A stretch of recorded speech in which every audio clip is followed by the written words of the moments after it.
Evening, everyone. How's everyone doing? Good. Excellent. Good. Happy New Year. I was going to say happy community board meeting.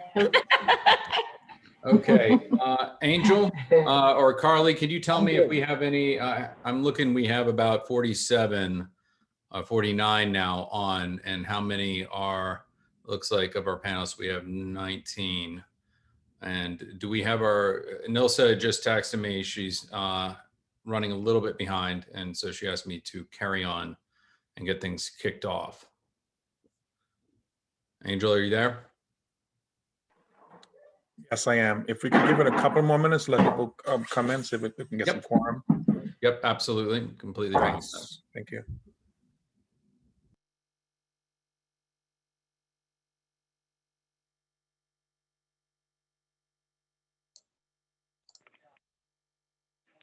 I'm here, guys. Does anyone hear me? Welcome, Judith. We hear you. Thank you. Okay, thank you.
Okay, Xavier, if you want to get going, we can get going now.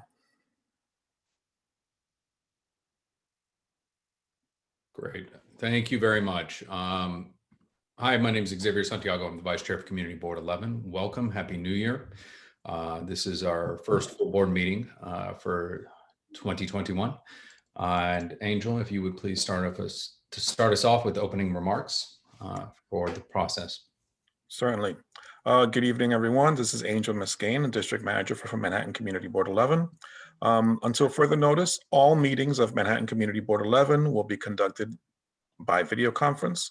Links to register to attend the video conferences for each of our meetings are published on the meetings calendar on our website, cb11m.org. To avoid crosstalk and help the meeting run effectively, panelists and attendees are asked to keep their microphones on mute when they are not speaking. It is also helpful to utilize headphones. Those participating by phone can dial *6 to unmute. If you wish to share a question or comment, you may do so by utilizing the raise hands function. Those participating by phone can dial *9 to raise their hand. Our staff will monitor these requests to ensure that hands are recognized in turn. Questions left in the chat will not be recognized. Board members will be called on first and then attendees. Please keep your questions or comments brief and on topic. And with that, I hand it back over to Xavier Santiago. Thank you very much, Angel. I appreciate that. And I also, just real quick, housekeeping issues. I saw a few of our members in the non-panel side, if they can get shifted over, Russell Schuler being one of them, right off the top of my head. Okay, welcome. I'm going to call the meeting to order. It is approximately 6:36. Thank you for attending. We welcome you. We've seen an uptick in attendance, and we're going to start off with our pre-registered speakers. We allocate 3 minutes of time to speak. We recommend that you, with what you desire to speak on, you allot 2 minutes and then allow for about a minute of questions. Who do we have first up?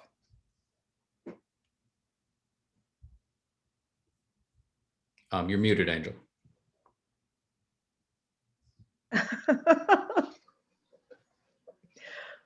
Robin Strachan. Robin. Okay. Robin?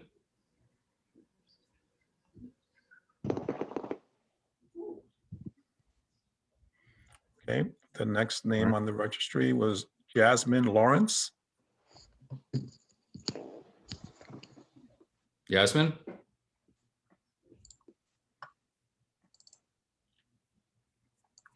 Jasmine Lawrence? No. Okay, and the last name on the I registry. see her. Oh, I'm so sorry, Angel. I see her on the attendees list with her hand raised. I'm not sure if she's maybe having. And Robin is here too. All right, just a second, guys. Yep, thank you. Mhm.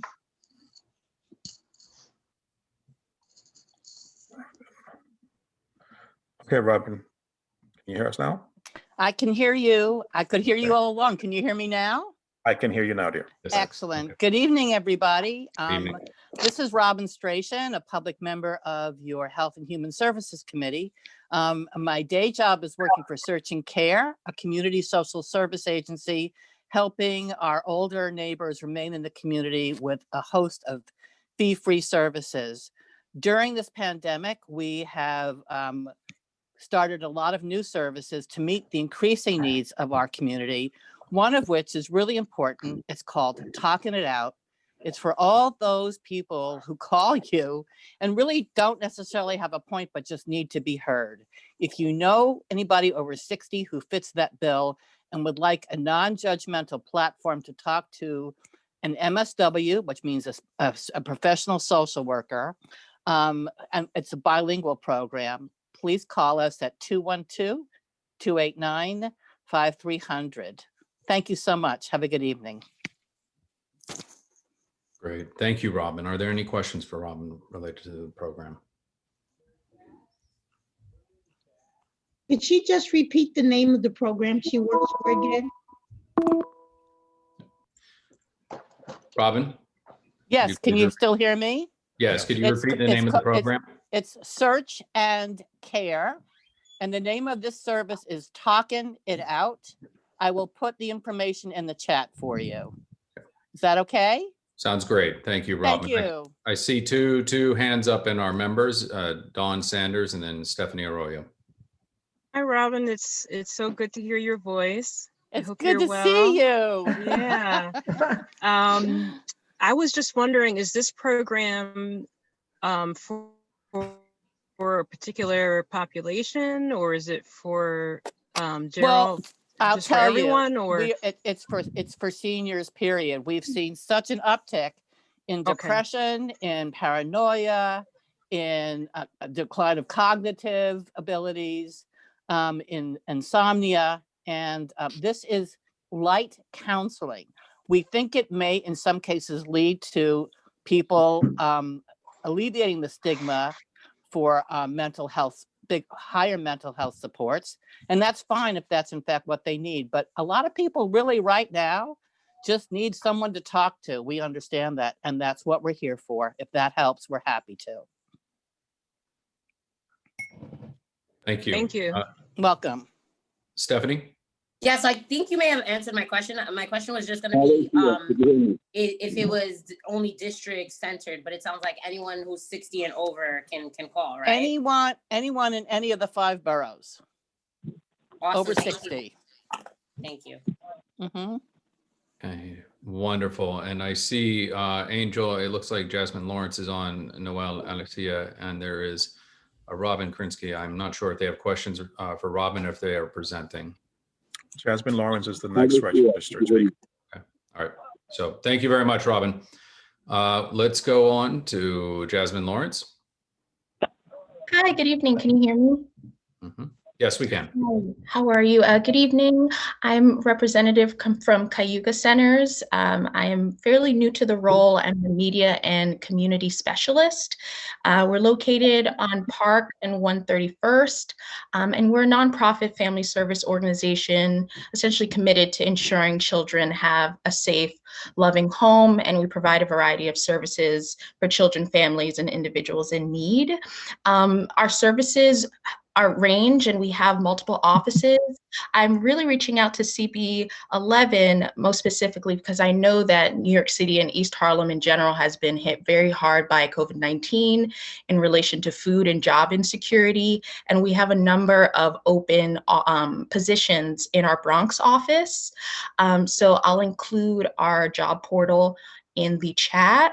And also additionally, I'm going to include a foster parent interest form into the chat. Through recent legislation, there's just been a large shift away from group home settings. There's a lot of evidence to suggest that youth succeed in family settings. And with that said, we're needing a lot more foster parents, specifically in need of Spanish-speaking foster parents. So I'll include a link tree with some information about Cayuga, our annual report, as well as those two forms. Wonderful. Thank you so much. Could you just say your contact number and email for those that have dialed in, please? Sure. My email is jasmine.lawrence@cayugacenters.org. So that's Jasmine with an E, .Lawrence, LAWRENCE, at Cayuga Centers. Cayuga is CAYUGA centers.org. And my direct line is 646-740-1899. And like I said before, I'll include that all in the chat. Wonderful. Do we have any questions? I don't see any from our board members. Oh, here's one. Nye? I was just going to ask, should I say, we were just going to invite Robin to please come and join us and give an update at the Health and Human Services Committee. So I will reach out with you separately. We'd love to know more about some of the children that were placed in your vicinity based on the previous administration's policies, for lack of a better term.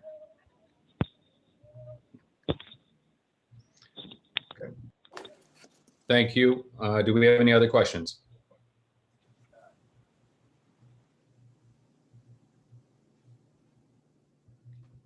Seeing go on. I'm just going to call on the next registered speaker, Robin Krinsky. Hi, good evening. Can you all hear me? Yes. Okay, I want to thank you very much for giving me this opportunity to speak with you this evening. I will be as brief as I can. For those of you who don't know me, my day gig is a frontline nurse at Mount Sinai Hospital in cardiology. I am also the New York State Nurses Association local president of 3,600 nurses, nurse practitioners, and other advanced practice nurses that work at Mount Sinai, Maine. And I'm also on the board of directors of the statewide NISNA. What I shared in my chat group, and I'm not sure if I can share my screen with you, is the New York State Nurses Association statement on vaccination.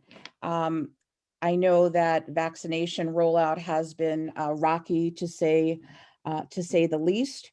And I know that there are centers being set up within Community Board 11 by the Department of Health, who are recruiting people, nurses and others, to give the vaccinations.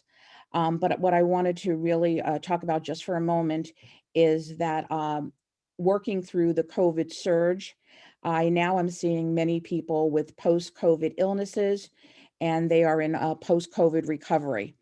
And in order to get this pandemic under some level of control, because it has been absolutely out of control, as you all see by the news reports, is we really need to vaccinate our population. And again, the people who are most vulnerable are people in our community, the elderly, people with other underlying diseases, people of color, people in low socioeconomic classifications. So If there is anything that we could send you or anything we could do from NISNA to educate the community, anything that we could provide, I just want you to know to contact us, and we will be able to arrange that. But what we're really aiming for here at NISNA is the distribution of vaccine to be equitable and to be equitable for all New Yorkers. Thank you. Okay, thank you. Could you state your contact information again, please, for those who have dialed in? Sure. My best way to reach me is my personal email, which is R as in Robin, S as in Sam. My last name, K as in King, R as in Robin, I as in Igloo, N as in Nancy, S as in Sam, K as in King, and Y as in your at AOL.com. Thank you. Are there any questions? I will go to Raja. So it's not a question, it's just a statement. I've worked closely with Robin and she's a powerhouse. So if you need anything with regards to anything that she spoke about, COVID, any questions, she's a powerhouse. Thank you, Raja. Thank you. Nai, you have your hand up still. Is that a holdover from the previous question? It's probably just a duplicate of me just saying I'd love to invite Robin to come and present to the Health and Human Services Committee, whether in February or whatever your earliest next availability is. Thank you. Okay, I'll look up the dates that you have and I'll see what I could do. Thank you, Robin. Hey, wonderful. Do we have any hands up from our public? Trying to scroll through. Noel Alicea has his hand up. It might be to speak, though. I'm not sure if it's a question. Noel? No, not a question, just to present. Okay. Good evening, everyone. Noel Alicea from Metropolitan Hospital. Oh. Hi, Noel, if you can just hold on, I'm going to see if there are any other questions and then we'll bring you up next, okay? Yep. Thank you. I see. Is that Deborah Levine?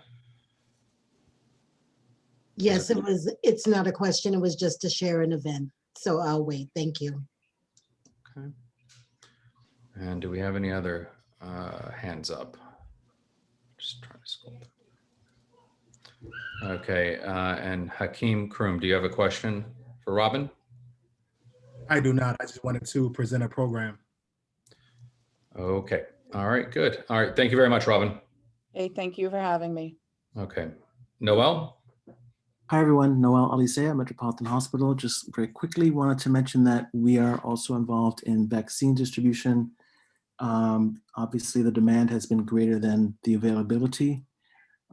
We are working through the websites and the phone numbers that have been set up to schedule appointments. At the moment, we do not have our own way of scheduling appointments. I just want to clarify that. So we are accepting people who come in with appointments from the different websites. I know that's been a challenge for a lot of folks to get appointments. And I believe the city is working to expand the number of appointments once the supply gets replenished. There's been a drop in supply. We have continued over the past few days to vaccinate. The numbers have been lower, but we expect those to go up. I want to mention something Robin Strachan had asked. I want to clarify also that folks don't need to share their immigration status when they go in for vaccine. And vaccination is not counted as a public benefit under public charge. So in case anybody who is concerned about privacy comes to you, please let them know that privacy is protected and there's confidentiality extends to vaccination. I also want to mention we continue to provide testing 9 to 3:30 every day, 7 days a week at our testing location on 97th Street between 1st and 2nd. We are not at the high peak numbers that we were a couple of weeks ago, but we still have a brisk pace. That's walk-in only, and everyone who gets there before 3:30 is seen. Results tend to be back within 24 hours. We encourage people to keep up their testing routines, to maintain the other safety guidelines that are in place around social distancing, mask wearing, hand hygiene, etc. If anyone needs more information, they can contact me at 212-423-8255. 8162. Thank you. Thank you, Noel. Pleasure to have you here. Do we have any questions from our board members? Not seeing any. Just checking on our attendees on these two. Okay, great. So I don't believe we have any questions. Thank you very much. Always a pleasure to have you here, and thank you for the service that you provide and for everyone at Metropolitan. Next up, we have Deborah.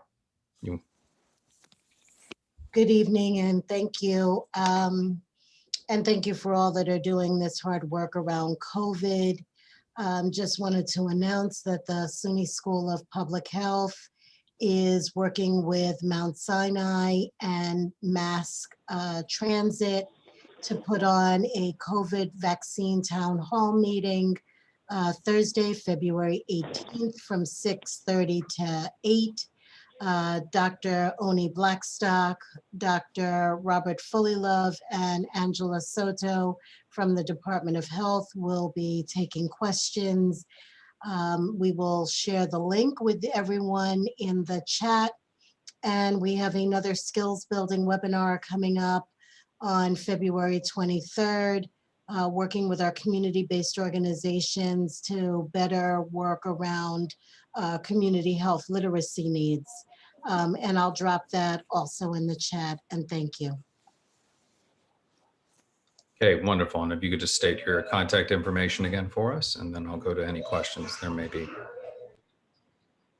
Sure, that's Deborah Levine, and my email address is Deborah, DEBORAH .Levine,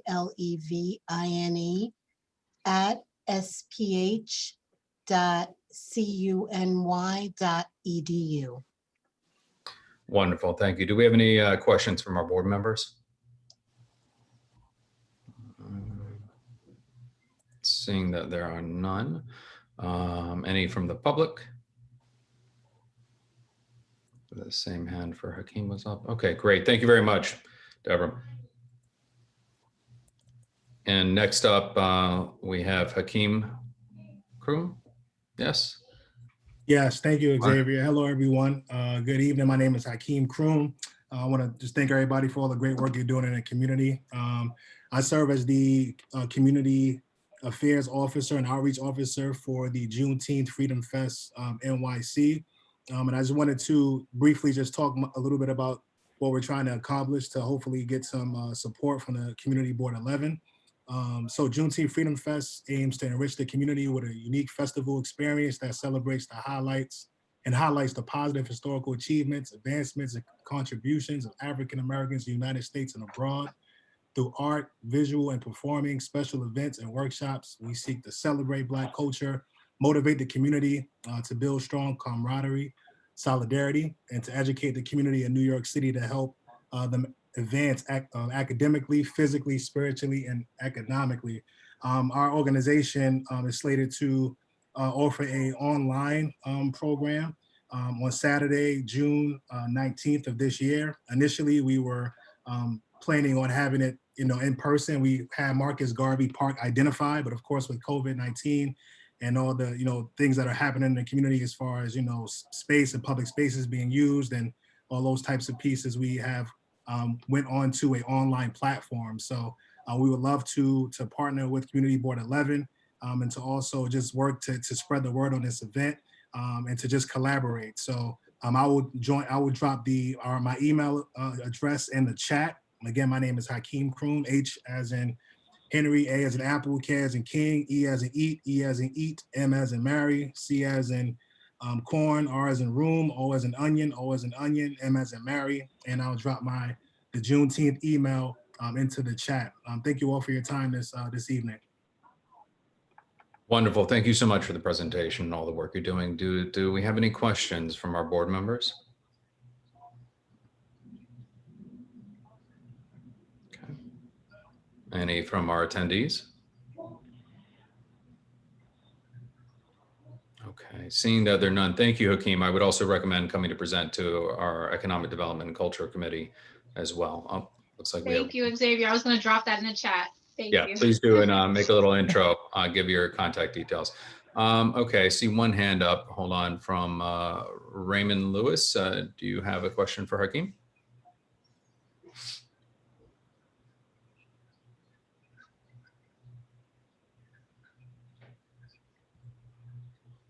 Okay, Can you hear me now?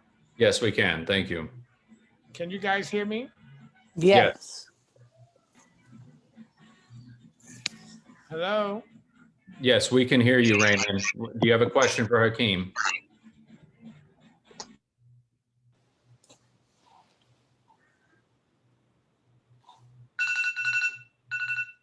You hear me now? Yes, we can hear you. Thank you. I was just wondering, many of you know me, I normally work with Harlem Eat Up. I do community engagement and public relations. And are you gonna allow festivals in the park this year? Are you starting to book that? You think that would be viable? It's like a Juneteenth or something like that, will Marcus Garvey Park even be available? Hakeem? Yes, how are you, Raymond? Good question. So as I said in my remarks, I said initially we planned on having it in Marcus Garvey Park, but with COVID, of course, we had to change our plans. And now we're going with an online platform. And so it'll be like an online kind of conference type of style in regards to the whole Juneteenth program. We'll have workshops, we'll have live performances, and we'll have panel discussions on various topics surrounding the African-American community. And so, so it's going to be online. And so for the years to come, though, of course, we plan on having it, in public, but right now I have to be online.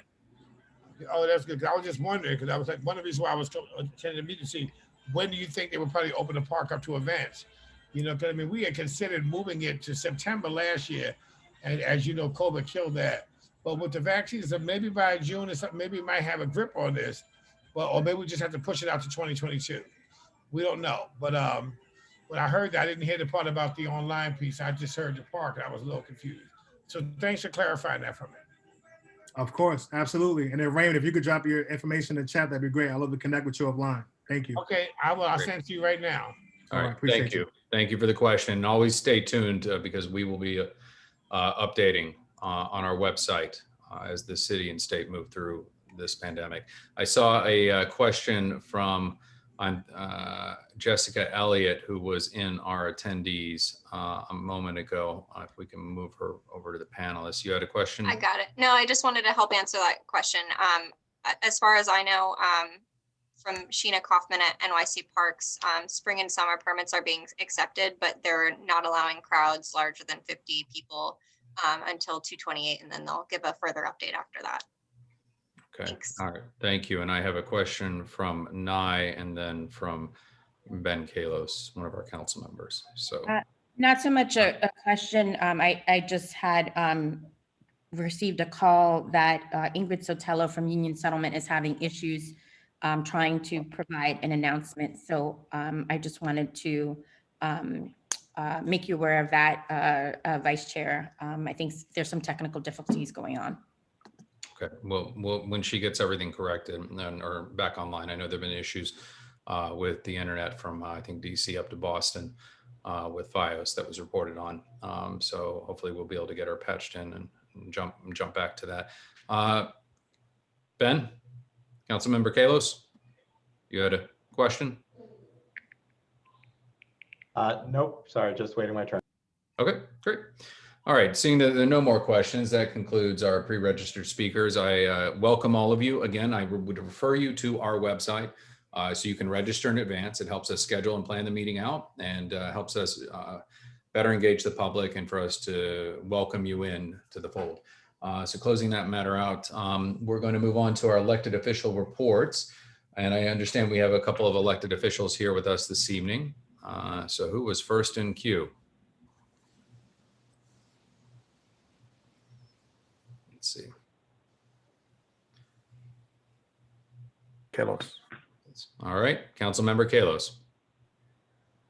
The early bird gets the worm. Thank you for having No, I me. protest. I want a time check on that.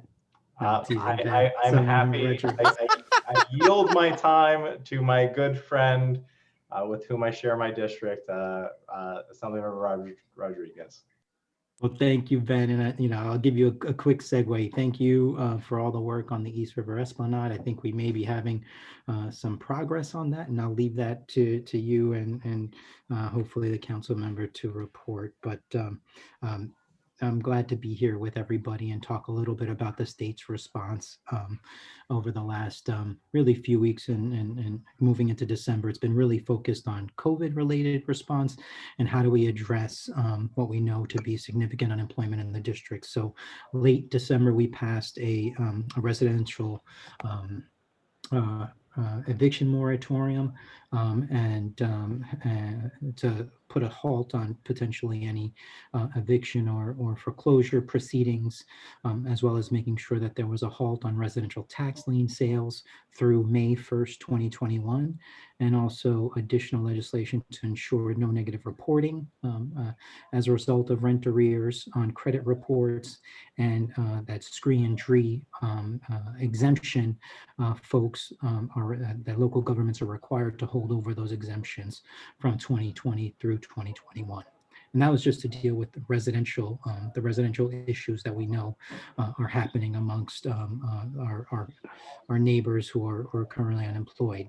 We today extended those eviction and foreclosure preventions for commercial establishments to match the time frame of May 1st, 2021. So we know that that it will offer a little bit of relief while we work to get the resources that are necessary from the federal government to really address these at their core. So it's important for us to look forward and backwards to the amount of rent that is in fact growing over time. So at the end of December, the federal government allocated $1.3 billion towards previous rent arrears. So it is our responsibility now as a state to craft a rent relief program that addresses the backlog of rent that is happening, knowing that there will need to be another stimulus conversation about the rent rolls moving forward, and those folks who are unable to make to meet that commitment due to ongoing unemployment as a result of COVID. So 1.3 million is in hand. We're going to have to come back for more. Hopefully that's in the $1.9 trillion package that's currently being discussed and negotiated. And this is separate from the 100 million that was put in place by the state, which, by the way, has been expanded in terms of criteria, and that has a deadline of February 1st. So I just wanted to make folks know that that is available, as well as other resources around eviction prevention. Moving on to our state budget, that's starting to get rolled out right now. The governor released his budget last week, and as everybody may or may not have heard, he had two versions: one that showed if we got $6 billion from the federal government, and another if we showed $15 billion from the federal government. So we're working on the assumption that we'll get at least $6 billion and start to hopefully fill some of the needs in terms of continued rent relief, continued economic development initiatives, a $3 billion investment in MTA to get them back up and running. As we know, they've been one of the more decimated agencies. So that's what's going on in terms of the budget. It's going to keep happening over the next couple of months. There are hearings about it. We have to pass it by April 1st. So please continue to stay tuned on that stuff, and it'll be the first of many updates on that. And then the last point that I think was touched upon during the public hearing discussion is the vaccine rollout. That has clearly not been the smoothest transition for anybody. There's not enough supply for that, but we know that we are focusing on our senior buildings and developments. We rolled it out, a pilot to do vaccinations at Corsi, it being one of the NYCHA senior developments that we're trying to see if we can get them and the other senior developments and the other seniors, senior 202s done first, as they represent a high-risk population. So that happened last week, and we'll keep rolling them out as quickly as we can. So that's a little bit of background on the local front. NYCHA still continues to be a priority for this budget. There's also legislation to deal with the blueprint. So we will be hearing, having a number of community discussions about what that means, what the proposal is before we take action on it, and look forward to hearing from all my resident leaders on that. And then lastly, we'll continue to fight for Pier 107 and continue to bring resources to 125th Street in conjunction with the city and our partners there to try and continue to improve the quality of life and bring whatever resources that are needed there to make sure people get the help that they need, especially during the pandemic, especially when people are, in more of a crisis than normal, especially there. All right, thank you, Assembly Member. And if possible, to our presenters, if you could please turn on your camera just so we can see your face, lovely faces. I'm going to go to our first question as Eva Chan. Eva? Hi, quick question. I want to understand what is the governance of the state budget, especially with respect to OASIS budget? Okay, so I'll answer that. And I don't have an option to put my camera on, so unfortunately I can't do that. That's fine. But I'm happy to do that. So good point. During the state budget, there are hearings and discussions around every part of the budget.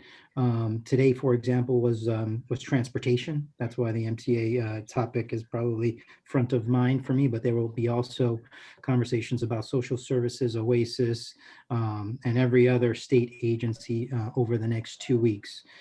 So please stay tuned to the Assembly calendar. We certainly, there are some proposals specific to OASIS. I think the latest one was to provide, the governor proposes combining OASIS with DOHMH. So that is something obviously for us to look at. And what does that mean to delivery of service? Does that improve it? Does it not improve it? So I did see that presented as a potential cost savings. So, I mean, the last thing we need is, some sort of reorganization that cuts services and makes, and provides less resources, than we clearly need and already have here in East Harlem. So, so that is the process. There's a series of budget hearings before we pass our Assembly and Senate resolutions on the way to negotiations by April 1st. Wonderful. Thank you for answering that. Sorry, let's see. Do we have any other questions from our board members? Okay, I don't see any. And the other two hands I see are Roberts and June as one of our representatives. Thank you very much for coming. Thanks, everybody. And we'll look forward to hearing from you in the future. Next up, we have Councilmember Kalos. Thank you. If you don't want to promote me to panelist, that is fine. And as long as I'm not promoted, I dressed up for you. I am wearing a tuxedo for CB11. Well, Angel. I'm great. Everybody settle down. I promoted him. Let's see the tuxedo. Or it's a hoodie. There you go. There you go. All right, go on, I'm going Councilmember. to demote you back to an attendee. All right, so, politics at its finest. Fair enough. This is why I never lie. The one time I say I'm wearing a tuxedo is the time the camera starts working. So I want to thank Xavier. I want to thank Chair Nilsa Orama. I want to thank Jason and the Budget Committee for spending the longest hour of at least their life with me and going through every single part of the city budget. So one piece of good news is ahead of the mayor's executive preliminary budget, we did a rally with Jamani Williams and we were able to say we wanted them to restore funding to summer youth employment. It had been cut down to 30,000 up from a high of 80,000. The mayor came out and said 70,000. Something I would welcome from CB11 and any other community board is a resolution in support of universal youth jobs. I think it's introduction 1474. We had a rally today with Teen Takes Charge and Jamani Williams on it. Another resolution, which you may have already heard about because it's kind of it so happens that when we're looking at the sanitation budget, there's breakdowns by individual districts. And something that I found that I don't think is equitable, I don't think it's fair, is that CB8, which I also represent, has a sanitation budget that is 3 times the size of CB11. And so I have already said it in that meeting, but I'll say it again. I am willing to stand with CB11. I will support you through the budget process to make sure that you get the sanitation budget that you are entitled to and have equity. So I'm fully on board. I'm glad we took the time to meet, and I will be following your lead. And I think this is going to be a budget committee like no one has ever seen. And I look forward to having you folks at the sanitation committee hearing and others throughout the year. And tell me which corner you want to stand on to talk about the trash, and I will be there with you. And I will be telling Mayor de Blasio that he's welcome to come there with a broom himself. So I see a lot of folks are interested in the budget committee. I don't know if there's a recording of everything for folks who want a master's class in budget, but and I'm also, if I don't think I'm welcome back with how much I've shared, but I'm always happy to come back. And I'm lucky because I have Wilfredo on my team who lives in the neighborhood and who is particularly excited about it too. I also want to talk a little bit about the elections. The election, we saw pretty long lines for early voting. Can I see a show of hands? Did folks think that the lines in East Harlem were particularly long, or were you guys fine with the line? Because I think there was a line around the block at some of the sites, the ones that were split with my district. So we've got an early voting poll site group that we're meeting with Gail Brewer and different community boards. We would love to welcome I think CB11's there. It's the group is getting larger and larger, but if you're not, you are welcome to join. And the idea is we're asking you to come to the table, work with us to identify locations that you think would be good. And ultimately, we want to work with you. We want to use your bully pulpit as a community board to drag some of the for-profit, nonprofit, large public spaces to the table to say, yes, we will make spaces available for 20 days a year for the sake of democracy and the fact that they don't pay taxes. Along the same lines, we actually have introduced legislation to say that the city should put government in your pocket and that you should be able to set alerts on your phone to see what's going on in the neighborhood when, and set it to be location aware. On that site, we're still dealing with a digital divide. We put out an 8-page white paper with Borough President Eric Adams on how we can use every single tool in our arsenal to make sure that every single person has internet in our city. Along those same lines, we are still fighting to make sure that we have laptops. I've introduced legislation in the city council to guarantee every single child who needs one a laptop. And we just had a hearing in the education committee. There are 2,600 children who have not logged into class since the pandemic started. There are 5,800 children. This is the end of January, several months into the school year, who still don't have a device. So that is something else that we'd love to connect with. In December, I have an Eastside Task Force for Homeless Outreach and Services, which I co-founded with Gail Brewer and Senator Kruger. In December, we opened a new food pantry on First Avenue between 90th and 91st. It's a supermarket style food pantry. It's a pantry we fund in addition to the New York Common Pantry in East Harlem. And you may have heard that we are opening a homeless shelter on the Upper East Side. I know that there's an incredible concentration in low-income communities of color. And I think that communities like the Upper East Side can do their fair share. I think we can all do our fair share.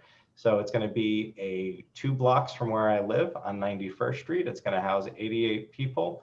And believe it or not, Community Board 8 passed a unanimous resolution out of committee and 46 to 1 for the full board in support. So I think the West Side can learn something or two from the East Side on this. But along those lines, our planning is broken. It's largely driven by profit-driven planning and developers. And so we've proposed legislation. I'm a co-prime sponsor with Corey Johnson on something called comprehensive planning. And the idea is we'd have an actual real process where we would all weigh in together and say, okay, there's 18,000 children who woke up in a homeless shelter this morning. And each community board is going to take however many children we need to end the homeless crisis. And then that way, instead of me having to go to the mayor every single year and say, Mayor, why won't you build homeless shelters on the Upper East Side? And him saying, Ben Kalos, leave me alone. We could actually say, have a goal and say the Upper East Side has to build 1,000 beds for the homeless. And then we could beat the mayor up, or whoever the next mayor is, about doing their fair share and making sure they do it. We've been working on getting testing. I also represent Roosevelt Island, which doesn't have testing, and we just got it. And we're still working on getting vaccines anywhere in the neighborhood that we need it. Metropolitan was one of the first places to get it. There's also another location on 95th. Anyone that's having trouble getting locations in East Harlem, please let me know. We're trying to get it on Roosevelt Island, but it is not being distributed equitably. And last but not least, if you need masks, hand sanitizer, what have you, we're still happy to give it away to building captains and what have you. And I think that is it. I'm happy to take any questions. It appears that I have struck a nerve talking about the fact that CB11 has a smaller budget, but I just want to say, if you didn't have a budget committee that was this active and not looking through it, what happens is if elected officials aren't paying attention to the budget, if no one's paying attention, then the city can get away with cutting things because no one's paying attention. So there's a lot in the chat, and I'll turn it back to Xavier. Thank you, council member, and thank you for attending. As you and I have opined together, we have to, if we can teach it to our little ones, or as I say, draw it out in crayon, then anyone should be able to understand. I think you did a fine job. So I'm going to go first to the order. I saw David Giordano, and then Marissa Mack, and then Andrew Padilla. Good evening. So and then Jason. We would love to invite you or Wilfredo to our next Youth and Education to present the resolution. We also did a resolution to restore funding for SYAP several months ago. So again, we do value and we do want to provide those opportunities for youth to continue to work and get that experience. So please send over the resolution. We will sign off on yours. We did also take one out again on the summer. And we can also forward that to your office if you hadn't received. Thank you, David. Send me what you got. If you are open to it, I kind of love the Teens Take Charge because they're going to take over this planet sooner than later. So if we can bring one of the kids to advocate alongside, that would be amazing. I'm happy to work with you. Wonderful. Thank you very much. Actually, we have one of our young ladies that is applying for the Community Board 11, Natasha Rodriguez, on the Community Board meeting with us. She's probably more than willing. I don't want to speak with her, but we do speak for each other at times. I'm sure she'd be willing to work with us on this project and work with you as well. Is she public member or full member, or am I going to have a fist fight with She's Gail? applying to be a full member. She's 16 years old. We've been working with her, and she's been attending meetings regularly for CB11 Youth and Education. Make sure She's she here with connects us with me today. and Wilfredo. I'd like to meet her. And just so you know, David, now Gail Brewer and I are going to have like a serious fight because like we broke the law to put youth on community boards together, and like you don't want to be in the room with us when we're having the fight over who gets to appoint the youth to the community board. It's going to be bad. Wonderful. Oh, no, this Wonderful. is somebody Thank you'd be you. very impressed with. So, sorry. Thank you, David. Get them connected, please. Next is Marissa. Hi, thank you. Thank you so much for presenting on all the work that you're doing on behalf of East Harlem and the Upper East Side. Obviously, piggybacking on what David said in terms of support, obviously summer youth falls not only under our youth committee, but then also economic development. So happy to support in that way and see, what we can do in terms of pushing that forward. I did really want to hear more about the comprehensive planning and hoping that, again, office would be able to come to economic development to speak not only about that, but then also the sanitation, I guess, divide in terms of the funds and allocation for that. So would love for you to come to EchoDev to speak on those, but really looking to hear more about how this affects employment in our community, and then also how it impacts living situations within our neighborhood. Yes to coming to economic development to talk about the comprehensive planning. I believe for the sanitation piece, we will be working with the sanitation and budget committee crossover I'm gonna follow Xavier and Jason and everyone's lead in just the right place, but it could be multi-committee. And I'll just say, we picked sanitation, but like, we should pull your budget just for the CB11 economic development budget, the DYCD budget, because if you're getting shortchanged in one place, you're getting shortchanged everywhere else. So I think the idea was we were using a handful of examples. And even if we need to do a working meeting, and if you need me or Wilfredo, there's just a little bit of support to show you where the bodies are buried, we'll support you. But if it's in one, where there's smoke, there's fire. And if we found it in one place, it's in other places. And if we're now going to start using the tools and we've got a team of folks who are willing to testify, basically the city council has a preliminary budget hearing. And typically the community boards only testify at GovOps. I used to be chair of that. And what we're talking about is mobilizing every single chair to show up and testify at the end of the relevant preliminary budget hearing. And then working with Wilfredo, working with my office to weaponize your work, working through your chair, and making sure that we get permission for you to be able to be allowed to speak to the press, and basically just make sure that the newspapers know what's going on here, know that you're mobilizing, that you're taking it to the council, to the people's house.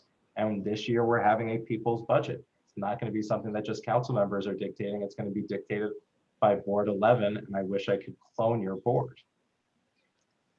Thank you. And thank you, Marissa. I'm sure Jason and I would be pleased to go over that and kind of pull out those examples and kind of show the parallels. But yeah, we'll definitely be in touch. Thank you. In the interest of time, Andrew Padilla had his hand up, and then I'm going to check attendees. Andrew? Yeah, I just wanted to say thank you to Councilmember Kalos for noting that inequality in the sanitation budget. Our budget committee had a very productive session with you the other day, and we look forward to continuing those talks, not just on the sanitation budget, but more broadly on this budget for the next fiscal year.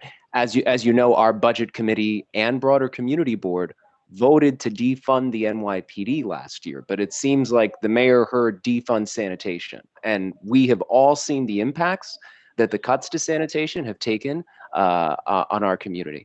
So I just wanted to note that. It's something we live with every day. That was all. I think that as we talk about this budget, something I said earlier today is the idea behind defund NYPD, and you passed the resolution, I support you, and I voted that way, is if the mayor says he doesn't have $100 million to fund summer youth employment, then we can get that from the NYPD, so we're not paying to police our children. In the chat, somebody asked about free Wi-Fi in NYCHA, and that is in the one pager. We would like to, as part of our city's concession agreement, provide free internet or low-cost internet for every single person in public housing. For Wagner houses, I think that's out of my district, but I'm happy to support Councilmember Ayala and anybody on that specific, any specific issues in NYCHA. So yeah, I think we have to find places to cut, and we also need to find places to spend. Thank you very much, Councilmember. And out of our attendees, I see Lauren Dunn and Susan Marciano. Yes. Hello, everyone. You have a question for the council member? No, I don't have a question. I apologize. I got a prompt to unmute earlier, but I didn't. And I'm from Senator Benjamin's office. I think I was supposed to present, but I might have missed. Will. Wonderful. Welcome, Lauren. We'll come to you as soon as we wrap up the council member real quick. Yeah, of course. Yeah, apologies for the confusion. I'll mute out now. All right, thanks. Susan? Hi, just attended because I'm interested in getting more involved with the community board. I actually work for the Parks Department. I live on Marcus Garvey Park, and I'm a big advocate because I volunteer as well. And I haven't had the chance usually because I'm working or something, but now I'm able to start listening to what's going on in the community board directly. So that's why I attended. Welcome. If there, we just got the notice that the application deadline has been extended. So you can get your community board application at one of our. I board did. I great. submitted it a couple weeks ago, so hopefully it's there. And Okay. I do also want to say thank you to the council member for noticing those budget deficits and discrepancies between districts, because my parents are originally born and raised in Harlem, and I moved here about 7, 8 years ago almost, and I love it. Can't think about living anywhere else, so I want to support my community. Wonderful. Welcome, Susan. Thank you so much. I have one of our community board members, Michelle Wilshire Clement. You had your hand raised for the council member. Yes. First of all, I wanted to say thank you for finding that discrepancy. That is extremely important to find discrepancies, because once there's more, there's a whole bunch more that's probably there. I wanted to add that it's important to have, yes, Wi-Fi available to everyone, but it's also important to have that Wi-Fi to be active, not just at a constant pace, not so, because a lot of Wi-Fi is in and out, and so to say that you get Wi-Fi and it's not very reliable wouldn't even work at all. When children are at school, they need to have reliable Wi-Fi. So I wanted to add that to make sure that that actually happens. Not just Wi-Fi, but reliable Wi-Fi. Sure. I'll be very direct on this. So if you have a family member who is on free and reduced school lunch or supplemental Social Security income, they are entitled to something called Internet Assist in Manhattan from Charter, if you're not already a subscriber. And it is $14.99 a month, 30 megabits. You don't have to bundle it with anything else. I negotiated that with Tish James. I am now pushing to say that they should provide a Wi-Fi and a plug-in router to every public housing resident as part of the franchise renewal process. So, okay, new thing, the Verizon franchise, the Charter franchise, the Altice, all of the cable and phone services in the city of New York, their franchises have expired. And so in the next year, we're going to be negotiating them. Right now, they pay the city $150 million a year, and it would only cost us like $7 million off the top of that to provide free internet for every single public housing resident, plus a computing center in every single public housing complex. So I hear you. Wi-Fi is not the most reliable, even in my house.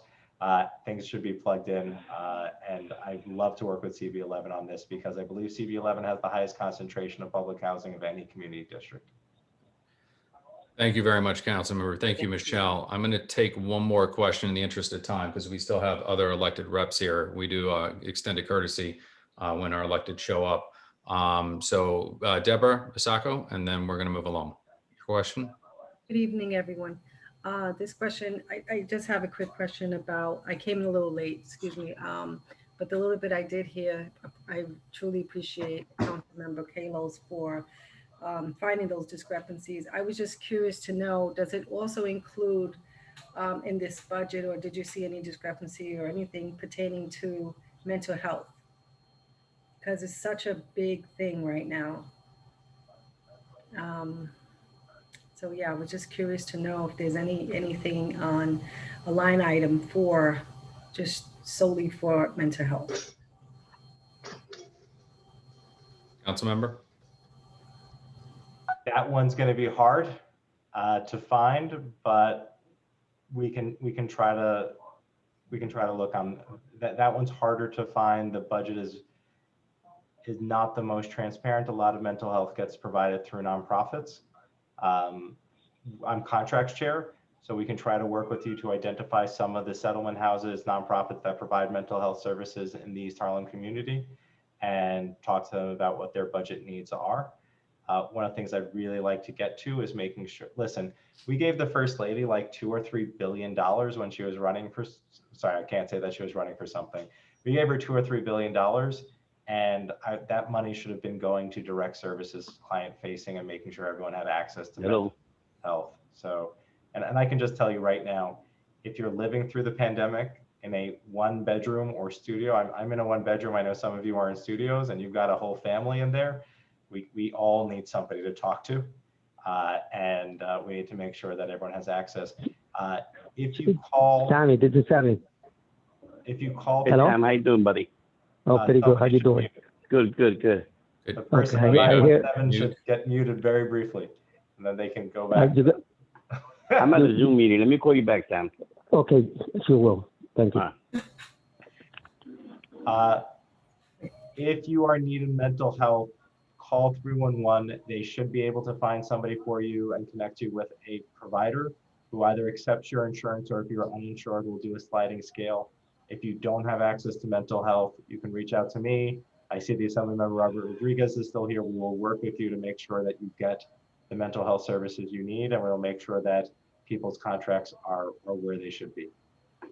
Oh, yeah, it wasn't for me. It was just in general, for a lot of folks that I do know in the community that is suffering mental health. That's the reason why I was asking if there was some sort of something set aside and separate where people are really touching these folks that are going through it right now. Yeah, if somebody's watching at home and needs help, just call me, call Robert Rodriguez. My number is 212-860-1950. Robert, if you want to share your name, number, and we're happy to help. We're 212-828-3953. And obviously there are a number of different programs, for folks who are aging. I think you heard from Robin from Search from Care, but all of the senior centers are also making wellness calls to all the providers. And that's just an example of how people have shifted resources just to really address all the mental health that's out there and impacting people. And so we have certainly regular providers. The Adolescent Health Center is in our district for adolescents who are dealing with some of the difficulties around the pandemic. So we have plenty of resources. Please give our offices a call. Thank you.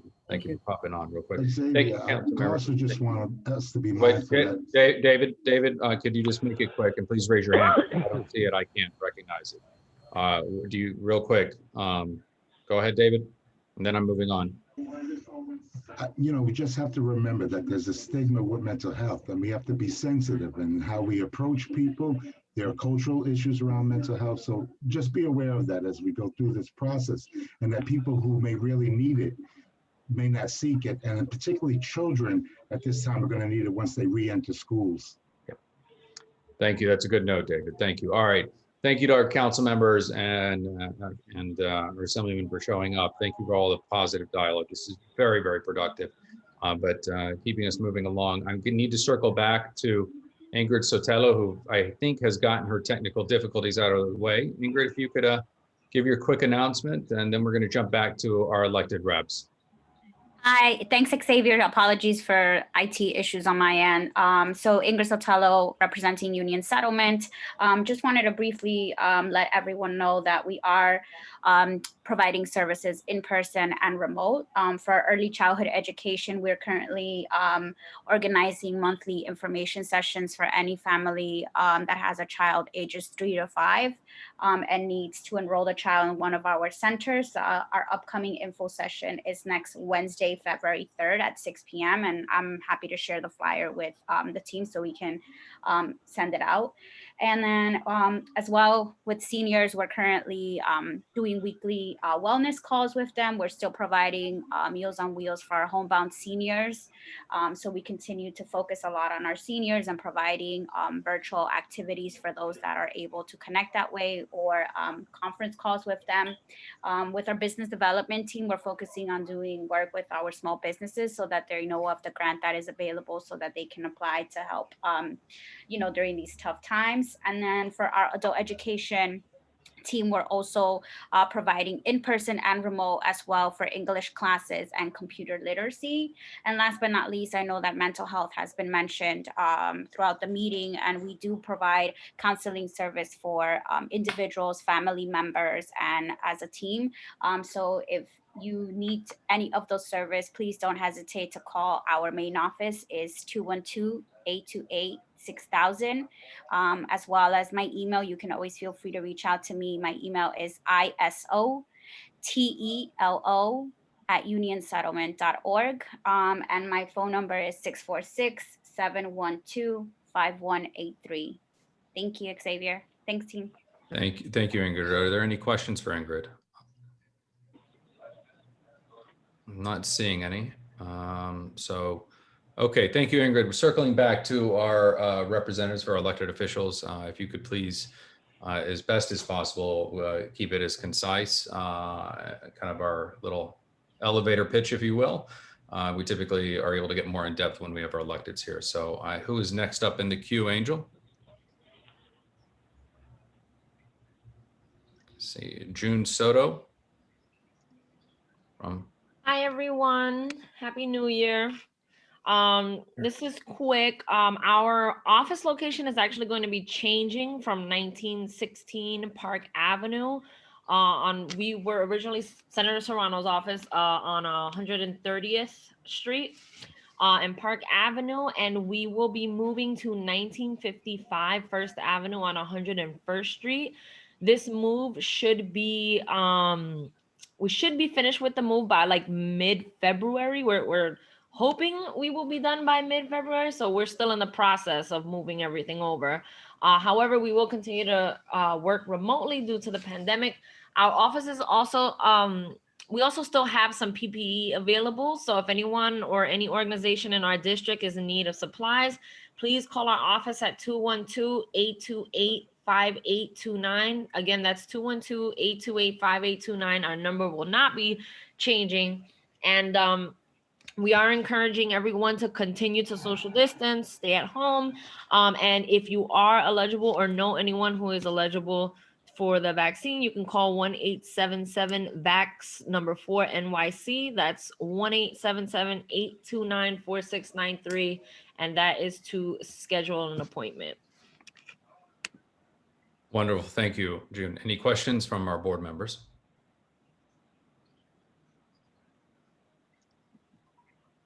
Okay. Members of our public, I think, Nina, you're going to present, and Lauren as well. Deborah, did you have a question for June, or is that you hadn't put your hand down?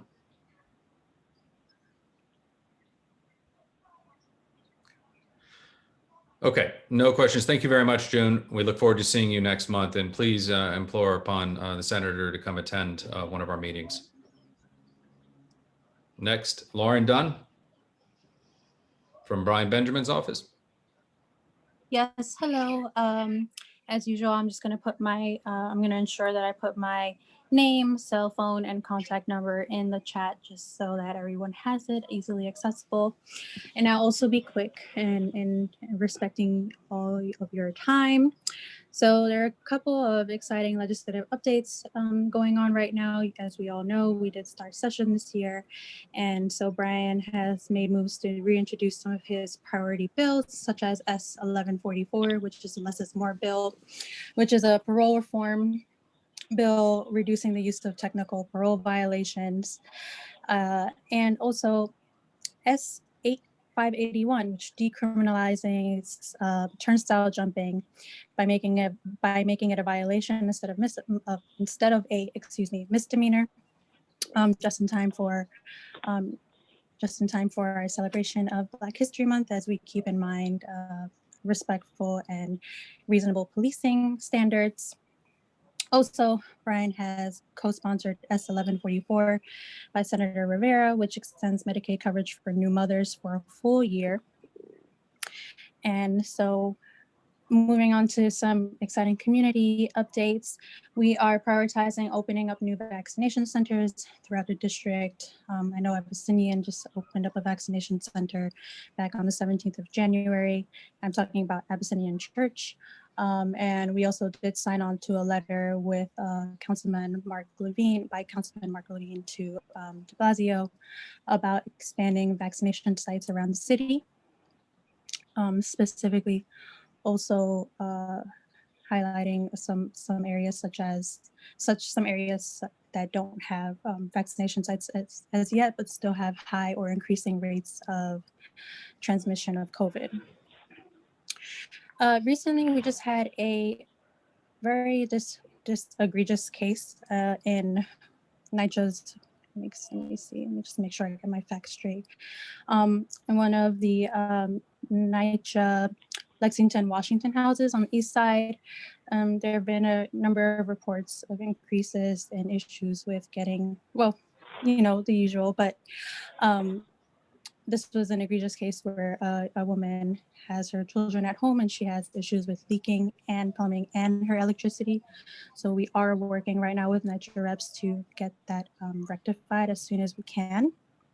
And definitely hoping to use to continue to get that rectified, and also continue to keep our eye out as any other cases arise. Side note, it is Indivisible Harlem's 4th birthday, so Brian will be at that celebration tonight, so that's great.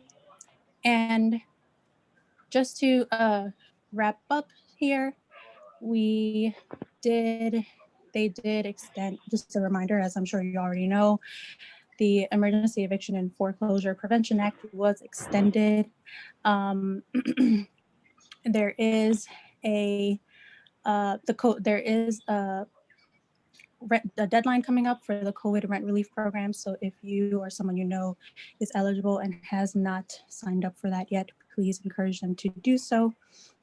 And that's pretty much it for me. If you have any questions, I'm happy to answer them. And I'll also put my contact in the chat, as I said. Great. Thank you very much. Are there any questions from our board members? And I see one from Jason Wu. Jason? Hi, so this isn't a comment, but since the eviction moratorium was mentioned by both Rodriguez and Benjamin's office, I'm going to put a link in the chat to the Right to Counsel NYC Coalition's website that provides more detailed information on what the criteria is and what the deadlines are. Oh, thank you. And actually, as you mentioned that, I did have an additional idea. So the Senate is ramping up its budget process, and so there are going to be budget hearings going on until February. So I will also post information about the schedule for those budget hearings and also how to testify if you are interested in doing so. Okay, thank you. Thank you. One question from Angela Donadell. Angela? Hi, thank you for being here. My question is, what about rent relief for people that are not eligible for the other rent relief programs? People, you may still be working, people are still working, but it doesn't mean that they're not falling behind because of all the additional things they had to purchase and do during this time. So where are those programs to assist people that may still be working and won't be eligible? Lauren? Yeah, I think that's a legitimate question, and that's not really something that someone else has asked me, so I don't have an answer for you. But if you can give me your information, I'll definitely get back to you on that, because I'm sure there is some information out there for people who fall in that category. Thank you very much, and I'll put my email in the chat. Thank you, Okay, Angela. thank That was you. a great question. And I would recommend all of our elected representatives to take that back to respond on. It will be helpful for our progress moving forward. Okay, thank you very much, Lauren. Next, we have Nina Saxon from the Comptroller's Office. Scott Stringer. Happy New Year's, Community Board 11. I'm going to be extremely quick because I know that you have a lot of things to do. I'm going to talk about two things. One that is very passionate to me because as a teenager, I was part of the environmental safety organization in East Harlem, trying to fight pollution that plagues of asthma and everything that deals with the environment. So I'm so happy to announce that the Comptroller Scott Stringer, along with trustees, announced an estimated $4 billion divestment from fossil fuels. This is really major. We are the first in the nation, so we are taking the lead. And basically what the controller, said in his announcement, since we announced our first in the nation divestment goal, the urgent environmental and financial risk of climate change has only grown more clear. New York City is leading the way forward because we know the future is on the side of clean energy, not big polluters. I'm proud of the trustees, advocates, and investment experts who worked with us to ensure a physically prudent and environmentally responsible divestment process and a greener future for generations to come. This is huge, and this is really, truly amazing. Secondly, I need your help once again. So once again, the controller's office is doing a paid summer intern for college students that goes to 4-year schools, and also graduates who are in law school. And this is a paid summer internship to work in our different bureaus of the New York City Controller's Office. That's press, that's audit, it's community affairs. And I need my people in Community Board 11 to really push this flyer out. And I really want to see people, especially young people who are going to college in our community, to apply for this scholarship. So I will definitely send the scholarship to everybody. Please, please, please, if you know anyone, email me directly and I will definitely send them the flyer. My email, for those that don't know, is nsaxon@controller.nyc.gov. If you want to send me a text, I'm really fast on a text. My cell phone number is 646-245-4114. Thank you so much. And if there's any questions, please let me know now. If not, please enjoy the rest of the meeting. I will be here listening. Thank you so much, Nina. We do have a question from Jessica Elliott. Jessica. Thanks so much. Hi, Xavier. Jessica. Hi, Nina. Thank you so much. I just wanted to mention, since you mentioned health and pollution and the environment, that it would be great if we could reach out to you about support for the East River Esplanade and general park space in the community, as it is inequitable and contributes as well to those health factors that you were mentioning. So I will reach out to you. Thank you. Please do that promenade, we definitely do that. I was really big when I was on this board about it. So please definitely send that to me. Wonderful. Great question. Eva? Hi, Eva. Question, thank you to your office for doing such a great job in auditing the homeless shelters situation. I was just curious if you have any plan down the pipeline to audit the drug treatment centers as well, in terms of how well they're treating the patients. So Eva, a lot of these drug treatment centers is statewide. I know that the city has a little bit to do with, and I've been working with the Greater Harlem Coalition since the existence. So what I'm going to do, because I think it's a great question, what I'm going to do is I'm going to ask, but usually if when we do our audits, we cannot, talk about our audits, or if there is audits down the pike, I wouldn't personally know. That will be our audit team, but I will definitely look into your question and I will take it back to the team. Wonderful. Thank you. Thank you, because in the Human Services Committee, I think we talked quite a bit about wanting to get more audit into those providers. Thank you. Thank you. And I'm going to give one more question real quick. David? So, I think we have to also talk about, when we so focus on oasis, between what you're talking too low, David. I can't hear anything you're saying. What I'm saying is that we have to be very careful in defining who are we talking about when we define oasis programs. There are prevention and there are treatment programs. They all have different kinds of functioning. And so that we have to be careful. And we talk about auditing. What are we auditing them for? They are audited. They are accredited sites. So I think we have to be careful what we ask and be more specific in how we address what our concerns are about what these entities are in the community and what are we really seeking, because there are audits they go through, they're public records they go through. So what are we really asking for? And I put that back on the committee, and I'm willing to work with the committee, as I used to chair the committee, but also have 15 years of mental health experience and have worked with the State Office of Mental Health. So are you referring that question to Eva, or are you referring that question to me? No, I'm not referring it to you, Nina. I'm rarely referring it back to us as a committee and board, because I think some of the work we have to do has to be more clearly defined. And what are we really seeking and addressing? We have issues the way our community is dumped in with people coming in, but that maybe has nothing to do with what we're looking to be audited, right? So I just want to be mindful of what we do. Nye, I'll be willing to work with you in the committee on that. Again, like I said, I have 15 years experience in mental health with OMH and DL, State Office of Mental Health. And to be full disclosure, I run an Oasis prevention program for kids to keep them away from drugs.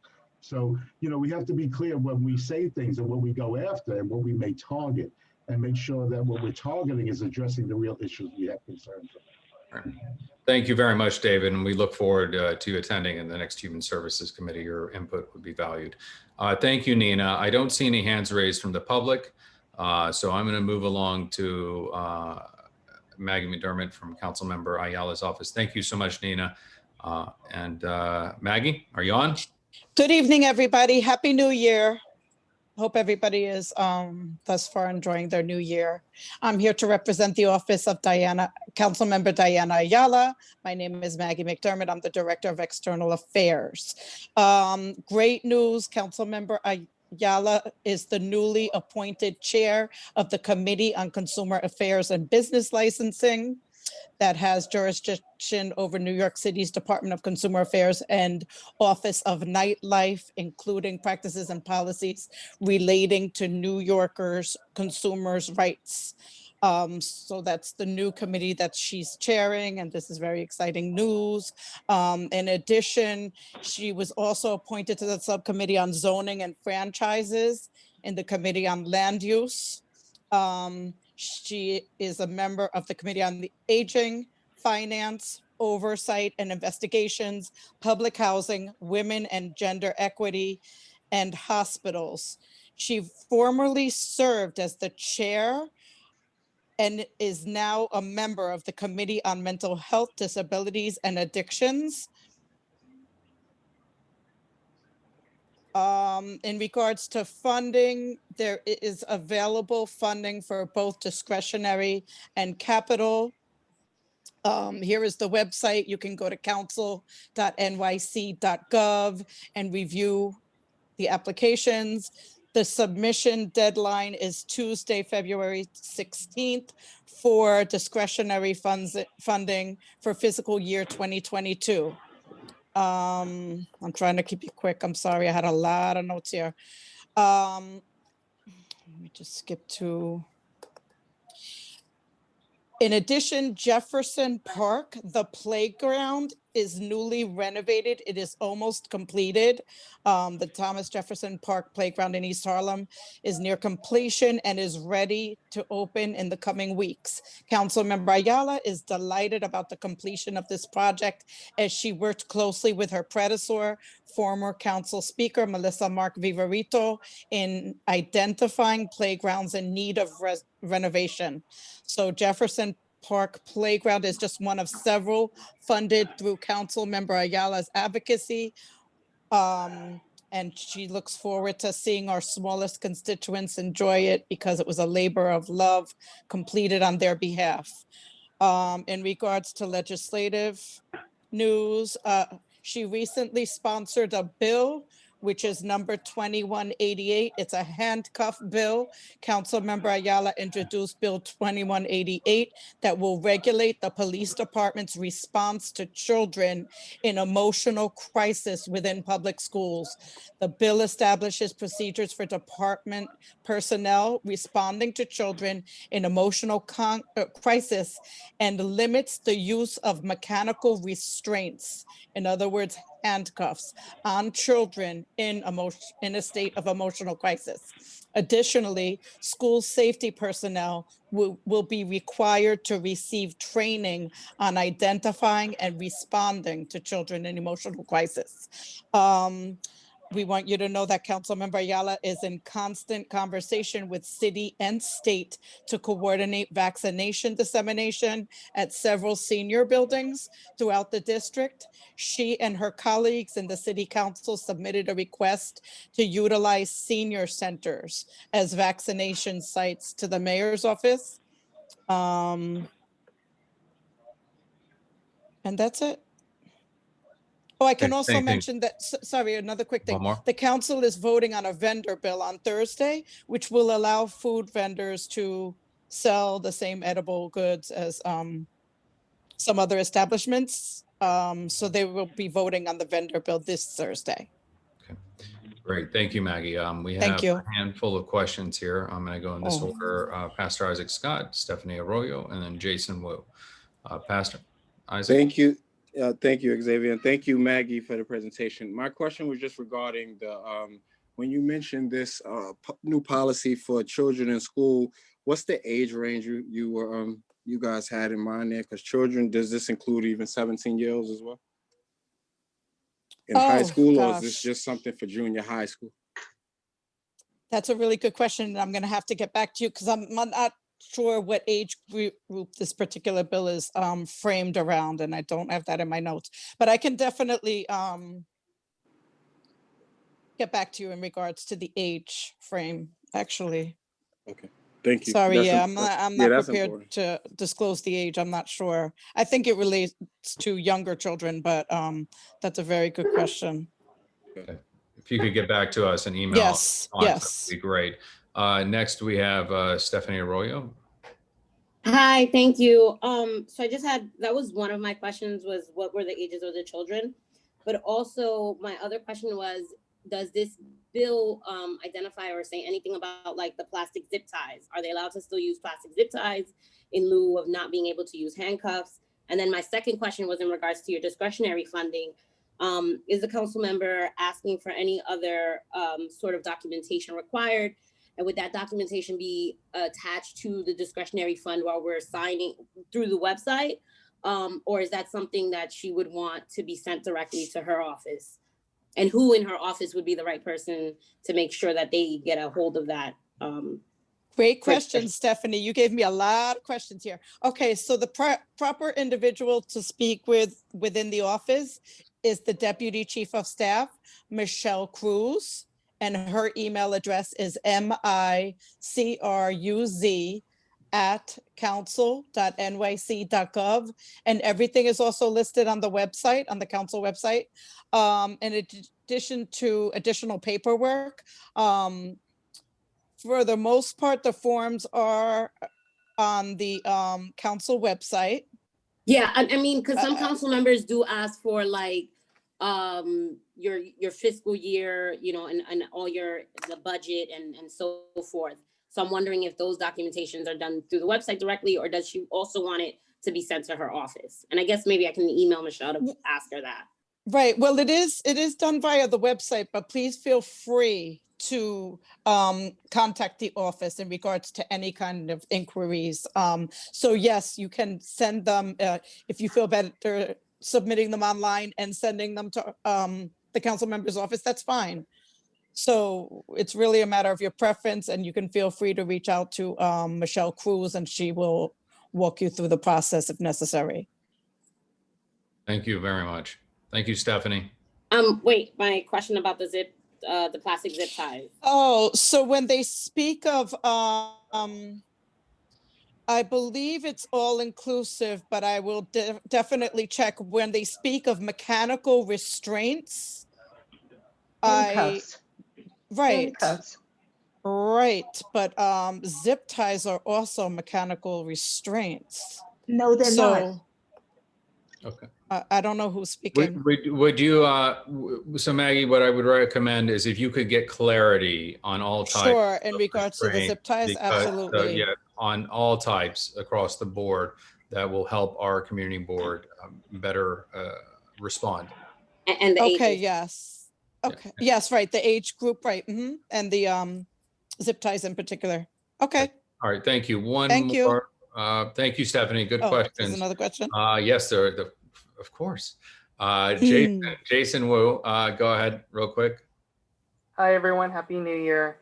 So my question is regarding the city council budget and the city budget. So we were talking earlier about discrepancies or better put, disparities between the budget for East Harlem and, for example, our neighbors on the Upper East Side. And so is this something that the council member Ayala, is she aware of that? And if so, what is her plan to ensure that we actually get equitable funding this year?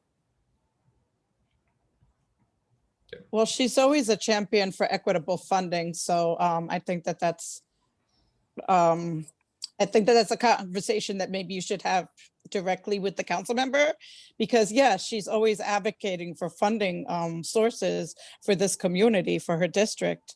So I'm not really sure exactly where you're going with that question, but it might be a better question to pose to her directly. Yeah, well, like earlier, Councilmember Kalos's office gave an example regarding sanitation and how. Right. I don't know if you were here for that part of his presentation. I was here. Okay. So it's something that I think for some of us who heard it was surprising. For some of us, maybe not so surprising. And so, is this something that your office was aware of? Is this news? It would be helpful for us to get a sense of, what your thoughts are on this and what you plan to do.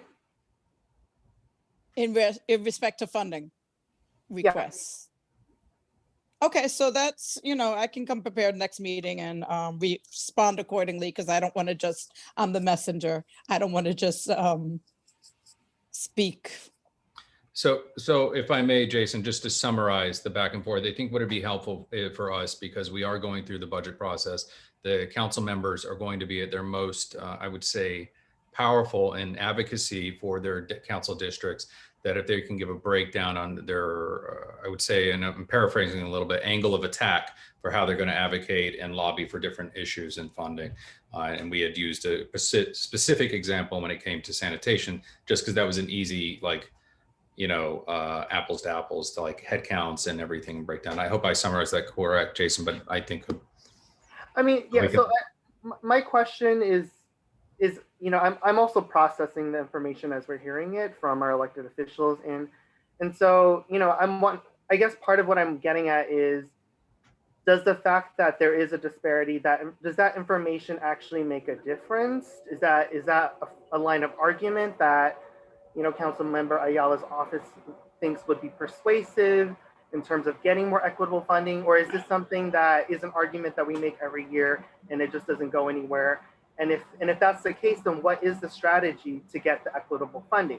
Do you get what I'm saying? It's not absolutely a question. It's how I'm trying to get a sense of what's happened before, what information we've had, what the strategy has been, and what we're planning to do differently so that we actually get equitable funding this year and we're not in the same position. Because I feel like we're always talking about the budget, as we should, but it's, to me, none of this is surprising. But what are we going to do differently this time? Okay, so I can definitely pose that inquiry to the council member, because it is a good one. What is your strategy to ensure we receive equitable funding in this community? I definitely will pose that. Thank you very much, Jason, for the question. And thank you. I don't see any other questions here, and I don't see any other names from elected officials here. And I know we have. I'm here. I know. I was coming to you, Gail. You have your separate line item all together. Here. So moving on, we're going to have our borough president's report. Gail Brewer. Thank you very much. I'll be brief, but a couple issues. First of all, today, this vaccine, we had a vaccine task force. I know many electeds and community boards and people who are from the CEC. CEC4 was represented. It's beyond frustrating. I think I've spent as many hours as many of you trying to get some of my seniors to get appointments, and I have not been successful. I can say that there were like almost 300 people on the Zoom tonight. And the issues are, we know you can't get an appointment. Nobody can understand the webs, even if you understand technology. So of course, if you don't have it, then it's even worse. The call centers, I did this, you call up, can I get an appointment? What's your name? All the info. Oh, sorry, no appointments. Why in the world did I call in the first place? And then, of course, I believe there were 7 or 8 websites. I could be wrong, but that's what I've counted. You've got Presbyterian has one, the city has 2, the state has 1, Northwell has 1. I don't know, I think Mount Sinai has 1, CDC has 1. And then, oh, go to your private pharmacy. We heard on the phone call today that somebody got a call in the afternoon. She'd already gotten her shot because she's actually a patient at Memorial Sloan Kettering. But she got an appointment in the afternoon from her local drugstore. Come on down, quick, quick, quick. We have some extra, we'd like to have you come in. And she said, well, I already got, so did my husband, but maybe I can find somebody else. Then another person says, oh, nurse, go to such and such a location, tell them that you can't work the app, look pathetic, and you'll get an appointment. That's what's going on. I don't like it. So to long story short, there were lots of suggestions. Our next meeting is February 3rd. Suggestions include work with mutual aid, work with the people who deliver food to the seniors, work with mobile vans, make sure it's local. And of course, while we're talking, according to the Daily News, there's a new supply, hopefully more, of COVID, of vaccine. So, but we have to be ready. And in Manhattan, it is horrific. I think it's the same in the other boroughs, but I'm just livid. So anyway, we are going to try to come up with some specific examples of what can work, get them to the city and the state. I can't say I'm going to get one website, which is what would make sense. Because if there isn't anything available at X and there is at your local pharmacy, you might want somebody to know that so they could go there. And we want it to be local. We want it to be the local seniors. I have to say, in Washington Heights, you can't get through on the Presbyterian hospital website, but every senior center is being called to come in, and then the seniors are getting appointments. So what do? I tell seniors, call, but I can also tell seniors, call the senior center. Even if you're not a member of the center, they will get you an appointment, but you have to know that. So anyway, that's what's going on. It's we wrote a letter some months ago, feels like, it's saying that all these things were going to happen, and they did. We also want more sites, because just going to a couple of niches and a couple of churches is not going to do it. And we want this technology to work. And we got to figure out about seniors who are home. Who is doing the home visit? Who is literally doing the home visit? So you get the picture. I just want to say, also I want to thank NIE, because I think that just even testing is a huge issue. So congratulations on having the very active 125th Street testing site, as well as other information. Information is needed more now than ever, because people are, not everybody can get the vaccine, and testing is equally important. So we have to make sure we don't forget that. I want to thank her very much. In terms of resiliency, I know that you're concerned. I am too. It's a, citywide, at least many community issue. And we have written a letter asking for clarification. And I know that you have a FOIL, so we're going to keep working on that issue. It's incredibly important. And I think people forget about East Harlem in terms of the issue of resiliency. They think about Lower East Side and Wall Street and South Street, but not Lower. But I know that it's a big issue. I know the 125th Street Working Group with the council member and assembly member and others was mentioned, and the precincts and the mayor's office and the agencies. So it's a definitely somewhat improved, but needs a huge amount of work. And everything from the diversion center, as you heard earlier, what's doing with the Oasis programs and all of the above. So we're paying as much attention as I possibly can. I want to mention, because I think the residents of 1199 have been very patient. They have 400 families without cooking gas. It is a issue that the management company is on top of, but they don't communicate well with the residents. So we end up sometimes being the communicators. It's really hard not to have for months and months and months cooking gas. And particularly they didn't have it during the holidays. For whatever reason, the management doesn't feel they have to provide that. So we have been trying to identify the seniors, get them food, and try to be as supportive as we can. All the elected officials have been doing that, but it is very unfortunate. And I want to thank the residents. Hopefully this gas shutdown will end. We're on top of Con Ed, we're on top of management. The management did tell me to buy all hot plates. I don't have the money for hot plates for 400 people. I don't know what that's all about. NYCHA provides them. I don't know what's wrong with them. Okay. On the police reform, that's a hot button issue. April 1st is the date when the state governor is requesting the city and other counties to come up with what is your police reform. for your 5, in our case, 5 counties.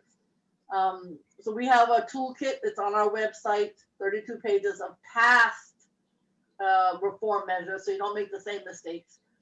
It's very controversial, but I am interested in the 7-3 in Brooklyn, where a new CO said, let me work with the violence folks, the violence preventers, and see if it works. It seemed to work, so they did that for like a week. No cops, just violence protection, violence preventers, people like the wonderful SAVE and other groups in East Harlem. I think they have more of them in the 7-3, just a small area. It seemed to work. It's something to think about. I know when you mention that, people say you don't like the police. I do like the police, but I think that sometimes a different approach is worth it. So in East Harlem in particular, something that the community board might want to look at is what works and what doesn't work. Maybe using our toolkit, knowing that the 3 people appointed by the mayor have to make a recommendation to the governor, to the mayor and then the governor by April 1st. I know you're on top of it. I know we've had presentations at Borough Board, but it's a really important topic. And I don't know that it's getting enough attention. We're certainly working on the helicopters hovering over Central Park. And we have now had a meeting in Manhattan, and then we're gonna have a meeting with New Jersey. We've gotten a lot of New Jersey from Hoboken and Fort Lee and Hoboken, Jersey City in particular, interested because they have the same issues.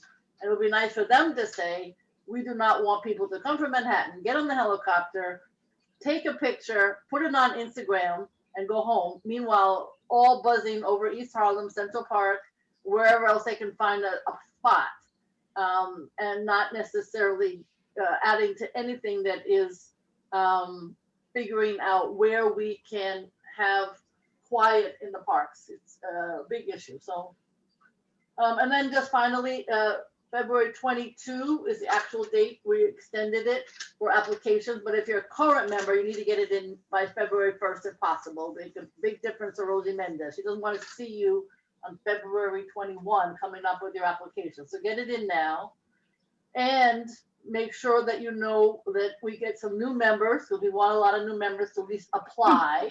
And know that for capital funding, I want the schools to apply, the parks to apply, the cultural organizations to apply.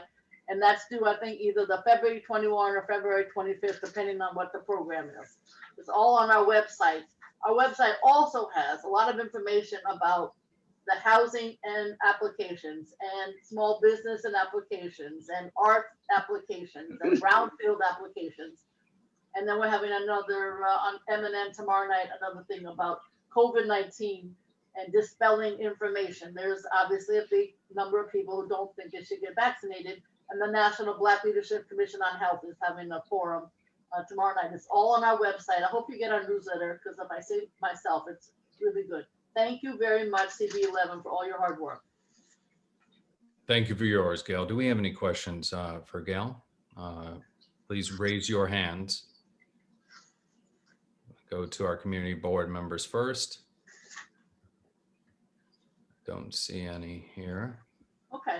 And any in the public, I don't see any raised hands at the moment Great. either. Thank you very much, Gail. We appreciate it. And for the reminder and the nudge to get your applications in. Yeah. And we look forward to continuing the good work. Thank you. Moving on, we have our public hearing of fiscal year 2022 preliminary budget.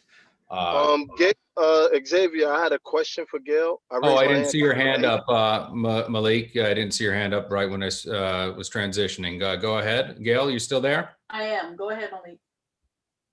I just have a couple of, like, one question and one comment. One question is, you brought up new members applying. What is your position on new members? I don't know if you could speak about it, but new members applying and current members applying. What is your position on the new members and old members applying, and how does that actually work? Well, the way it actually works is, to be honest with you, if you are a current member and you have good attendance, you're likely to get on. There's no reason to take you off. So as long as you apply, you're on, generally. New members, we see how many, we don't know how many vacancies there are. and we work with the council members to see, sometimes, you know, it's a split between them and us. I'm the final decision maker, but we listen to their suggestions. So current members, get your application in, you'll be fine, to answer your question. New members, we're trying to make sure that it's demographically in concert. You know, sometimes I'm making this up. You need somebody who knows about land use, need somebody who knows about parks, you need somebody who knows about schools, you need a parent, you need a business owner. We try to see who's on and where there is a vacuum in terms of expertise. Okay, and my comment is, could you speak a little bit about, I saw you at the rally this Saturday about the young women who got physically assaulted. At the liquor store, right at the liquor store. Yes, I saw you this weekend, and one of our organizations, SAVE, was the lead front into the rally on the east side. And I just wanted to see, like, what are your thoughts on it? And because I was there, you know, and I was at the rally, and I saw you at the rally at the liquor store. I just wanted to know some comments and about what happened and what you thought about the rally. I thought it was a good rally. I saw you and I saw other members of SAVE, and I think it's important to have groups. That's what I was talking about in Brooklyn, you know, where people who have relationships in the community, how you can work to be more of a out front in terms of trying to keep violence down. I mean, you know, it's hard, but yes, I thought it was great. You guys had your hats on or your masks or something, so everybody knew who you were, and that was terrific. And there were there were folks there from Brooklyn and Queens, I think, who also joined us, along with you know, the folks from Central Harlem. Aiku and her group.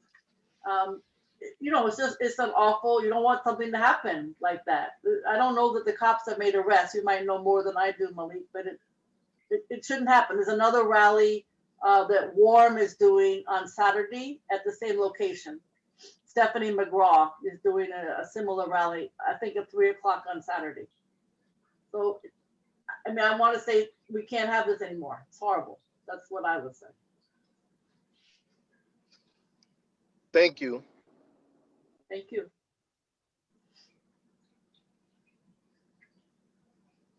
Great questions. Great questions. Thank you. Seeing that there are no more hands raised, we're going to move along Thank you. to our public hearing with fiscal year 2022 preliminary budget. It's not a presentation.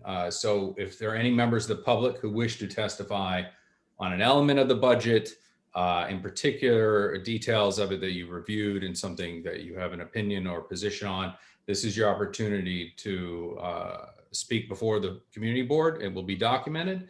If you do not feel comfortable, you may email us your testimony by February 10th, and the address would go to mn, so Mary Nancy 11 at cb.nyc.gov. And if someone could drop that in the chat as well for those. So do we have anyone signed up, Angel? And who is first? We have no pre-registered speakers for this section. Okay. If there are no pre-registered, if there is anyone who would like to comment on the budget, now is your time to speak. Please raise your hand. And not all at once.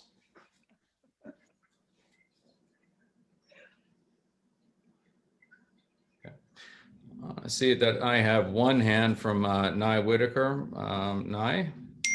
I just want to encourage all of the residents that are on to also be sure and be mindful about our upcoming committee meetings. I know that Health and Human Services on the 8th will be discussing, you know, how the budget or proposed budget will impact the Health and Human Services programs of East Harlem and Central Harlem and a little bit of the Upper East Side that we cover. And so I just want to make sure that people are being mindful to also come to those committee meetings and hear about what issues are raised and prepare for further comment, because I think that's important in terms of the drill down.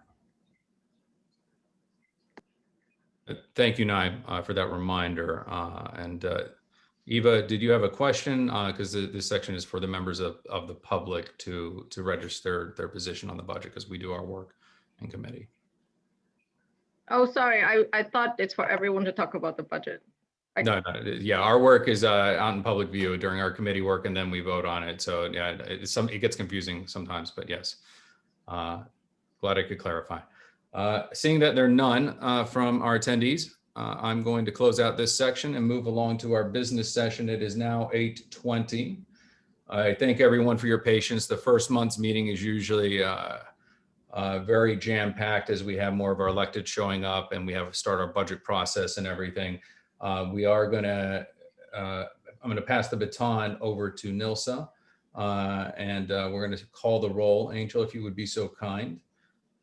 And then after we call the roll, we can proceed with adopting a motion, but I will hand it over to Nilsa at that point. So Angel. Okay. You seems like we have enough folks for quorum. So do you want to also take a motion to adopt the agenda so we can approve both at the same time? I would love that. Thank you very much. Okay. Make a motion, Carlos Diaz. Is there a second? Second, Vinny. All right. Call the roll. Okay, thank you. Jose Altamirano.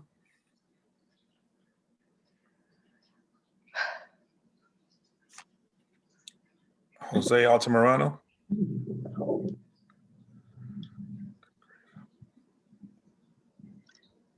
Stephanie Arroyo. Aye. Adem Brija. Adem Brija. Rakeem Brooks.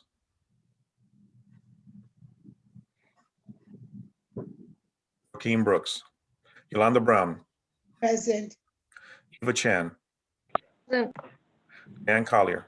Here. Carlos Diaz. Here. Angela Donadell. Here. Jessica Elliott. Here, and yes. Elsie. Thanks. Elsie Encarnacion. Here and yes. Judith Febrero. Here. Raja Flores. Here. Sandy Garcia. Here and I. David Giordano. President, yes. Joe Goldblum. Here. John Green. Here and I. Robert Harvey. Here. Jada Heredia. Jada Heredia. Ivy Hume. Here. Jean-Pierre Camois. Jean-Pierre Camois. Amy Quiroz Petrucci. Amy Quiroz Petrucci. Jasly Liriano. Jasly Liriano. Marissa Mack. Here. Giselle Malave. Here. Patricia Martin. Here. Francis Mastroda. Present. Malik McCullough.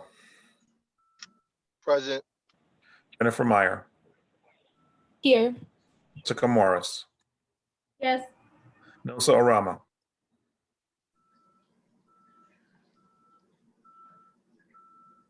Nelsa Orama. Is she there? I saw her face. Where did she go? She's waving and saying yes. Oh, There we go. yes, here and I am so sorry. Okay. All right. I'm not looking at the screen, so if you guys can verbalize it, that helps me. I'm looking at a spreadsheet. Andrew Padilla. Here. Arturo Perez. Here. Celia Ramirez. Celia Ramirez. Xavier Santiago.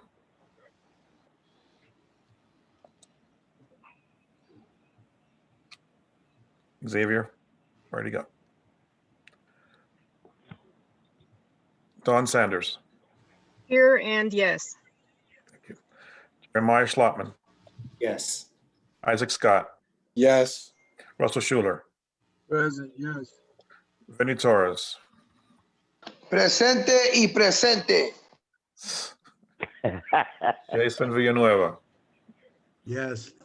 Steven Villanueva. Yes. Candy Vasquez. Candy Vasquez. Nye Whitaker. Present and yes. Michelle Wiltshire Clement. Present and yes. Jason Wu. Present. We have quorum. Wonderful. Thank you. The motion passes. Okay, wonderful. All right, so I'm going to pass the baton back to Nilsa for the chair's report. Real quick, just a quick reminder, this is the business session, so questions may be raised by board members. We are going to try to make this as efficient as possible, so we appreciate your cooperation in this matter. Madam Chair? Thank you, Xavier. So welcome everybody to our first meeting in 2021. I hope everyone is well and that your families are well. And with that, I'm going to do a brief chair's report. As you know, we've had a couple of issues in East Harlem, and so we continue to work steadily towards trying to improve the situation here. We had a meeting this month with Children's Aid, the advisory board. They are moving forward on their plans to redevelop the 101st Street lot. Attended several committee meetings. The Manhattan Borough President meeting, Xavier and I attend regularly, and so we give our reports in terms of what's happening in the community board. On January 28th, there will be a panel discussion. Community Board 11 has been working with CB8 and CB10 with also CB1, 6, 7, and 9. And so it's going to be a panel discussion on the economic impacts of changing market conditions in housing. I participated in several calls with different organizations in East Harlem, and one of the particular ones is with the Center for Comprehensive Health Practice, who is looking to relocate out of Metropolitan Hospital and is trying to find a site that can house several of their programs. This is a not-for-profit that's been in our community for 60 years, gives primary care and a lot of different services in our community. So it is important that we try not to lose services as possible. We have already lost La Clínica del Barrio, that was a clinic on 120th and First Avenue. And so we cannot afford to lose services in East Harlem. We are looking to explore potential East Harlem sites to expand for vaccination sites. And so that is a work in progress. And so with that, I'm just going to close off my my report and move on to Angel Muscane and the district manager's report. Okay, thank you, Nilsa. I just want to share a couple of things from my report. We've been informed that the developers of the Sendero Verde development project at 110th Street and Park Avenue will be replacing the combined sewer in Park Avenue between 110th and 112th Streets. The replacement will result in increased sewer capacity. However, while the replacement project is underway, southbound Park Avenue will be closed to traffic 24/7 between 110th Street and 112th Street for a period of 6 months from the start of construction. Currently, the beginning of construction is estimated to kick off in March. We don't have an exact date, but March. During this closure period, southbound vehicles will be redirected at 112th Street to Lexington Avenue. That's it. Gail took my other point.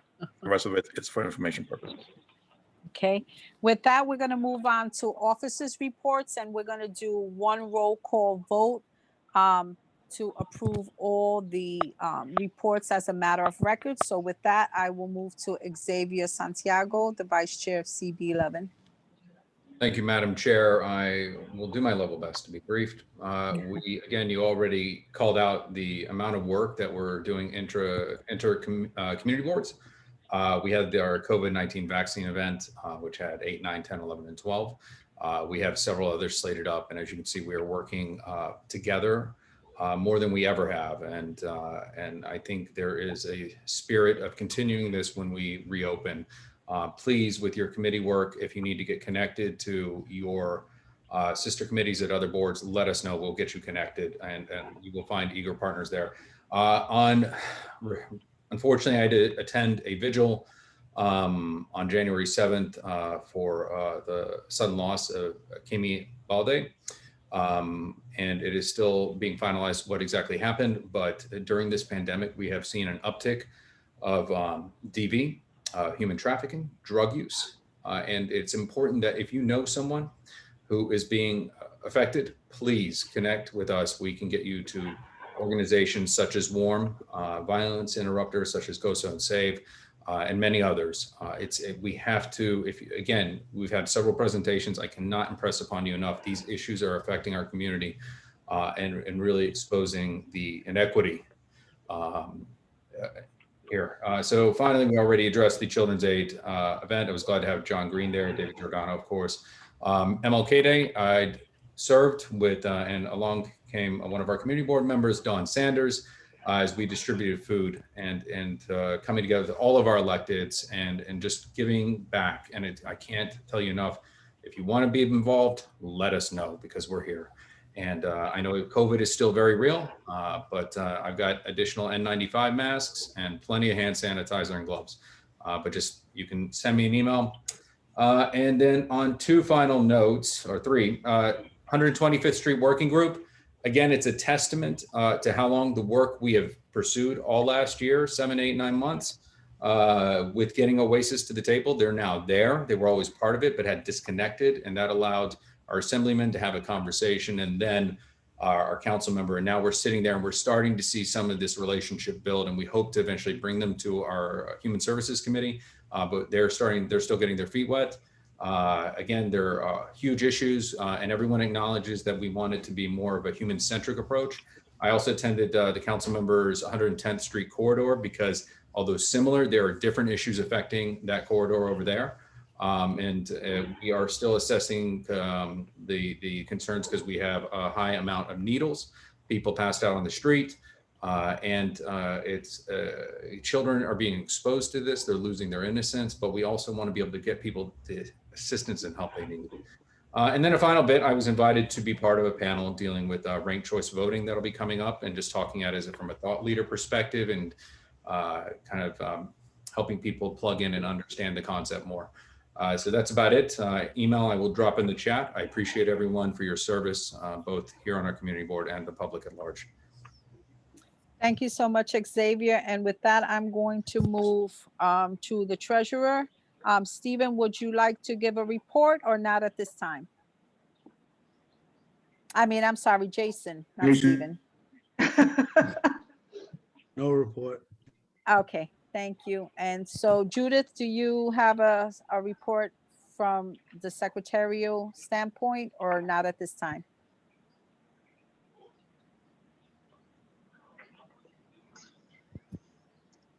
Judith? Sorry, not at this time, sorry. Okay, thank you so much. And so with that, I'm going to take a motion to adopt the chair, district manager, vice chair reports as a matter of record. Motion by Villanueva. Second. Villanueva, Jason, second by John Green. John Green. Okay, Angel, can you call a roll call vote?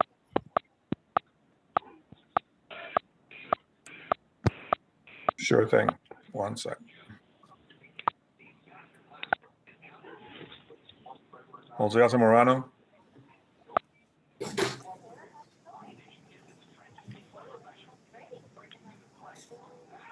Jose Altamirano.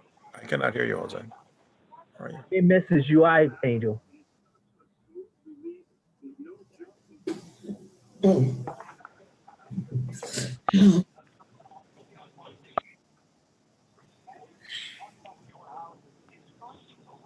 Stephanie Arroyo. Yes. Dan Brija is not here. Kim Brooks is not here. Yolanda Brown. Yes. Eva Chan. Yes. Dan Collier. Yes. Carlos Diaz. Yes. Angela Donadell. Yes. Jessica Elliott. Yes. Jose Encarnacion. Yes. Judith Ferraro, Yes. Roger Flores, Yes. Sandy Garcia, Yes. David Giordano, Yes. Joe Goldblum, Yes. John Green, Aye. Robert Harvey, Yes. Ivy Hume, Yes. Marissa Mack,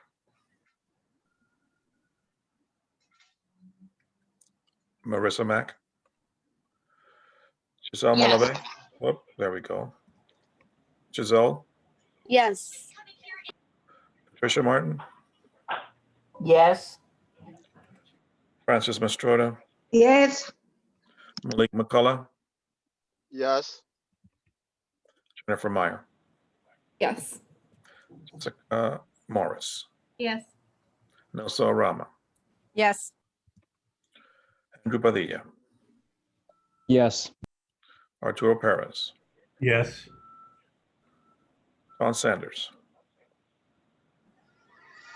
Yes. Xavier Santiago, Yes. Jeremiah Schlotman, Yes. Isaac Scott, Yes. Russell Schuler, Yes. Vinnie Torres, Yes.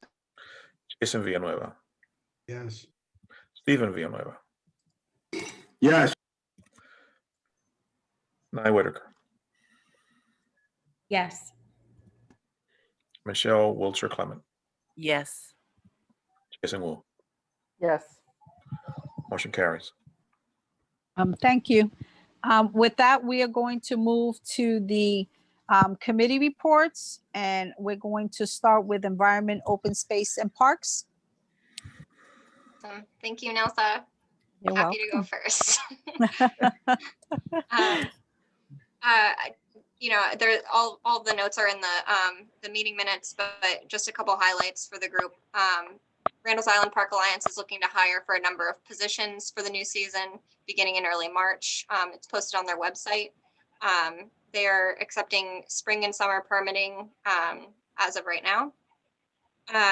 For parks, spring and summer permits are also being accepted. And as I mentioned earlier, they're allowing events to take place with no crowds larger than 50 people until February 28th. And they'll follow up with a update after that.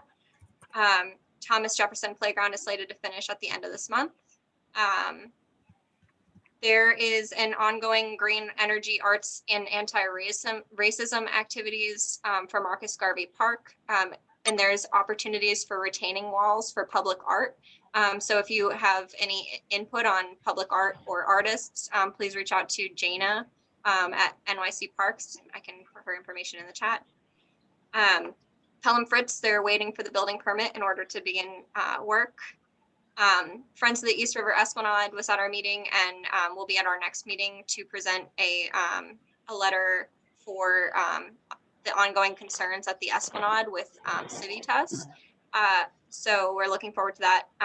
We've had a number of letters regarding the Esplanade over the past few weeks, and are looking to really get that in motion. So getting my hopes up.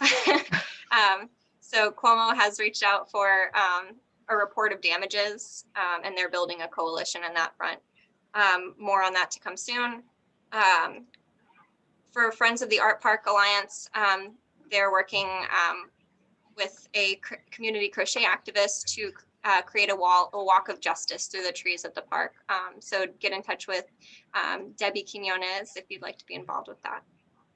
We had a presentation by NYC Parks and NYC EDC regarding the Harlem Greenway link, which, as everyone knows, is extremely important to our community. This is from 125th Street, East 125th Street to 132nd Street. They came in December of 2019 and are finally back with an update. And I'm asking that they attend for regular updates, at least quarterly, so that we can remain involved in the process. It's a $227 million budget, but they're focusing on the waterfront park we all know is incredibly important. So they're working on schematic design through this month and an environmental assessment statement. They'll finish design in late 2021 and construction beginning 2022. So I don't believe they will be at our upcoming February meeting, but we're asking them to be at the March meeting to follow up on that. We talked about our 2020 accomplishments and goals, which we are still in the process of working through, and we'll touch base on it next meeting. Still need to talk to Francis, David, and Jada, so I look forward to me reaching out to you. We had a old business regarding the New York City soccer initiative, soccer pitch proposals at Peter Minuet Playground and Cherry Tree Playground. We had heard from them the month previous, and they had come presenting letters of support from principals and around the two parks. We had asked them to follow up with plans showing the siting of the pitches and to speak with NYC BBC, who our community board has prior commitments to regarding the street co-naming and the basketball courts dedication to her late husband for his 20 years of work in the community. So she attended our meeting this month, and we went back and forth discussing whether or not the soccer pitch was appropriate for Cherry Tree Park. We passed a motion, or a motion was passed for a letter of support for Peter Minuet, and we decided as a committee that we should honor our legacy decisions to NYC BBC for the Cherry Tree Park. So there was a motion to deny the soccer pitch at Cherry Tree Park, which was passed. We followed up with NYC Soccer Initiative to see, as we were not engaged during the park selection process, if there would be an opportunity for us to choose a different park, a different opportunity for this great program. They said that they are not able to extend the ability to any other parks, so the program. So that is all I have for today. The rest is in the minutes. Let me know if you have any questions.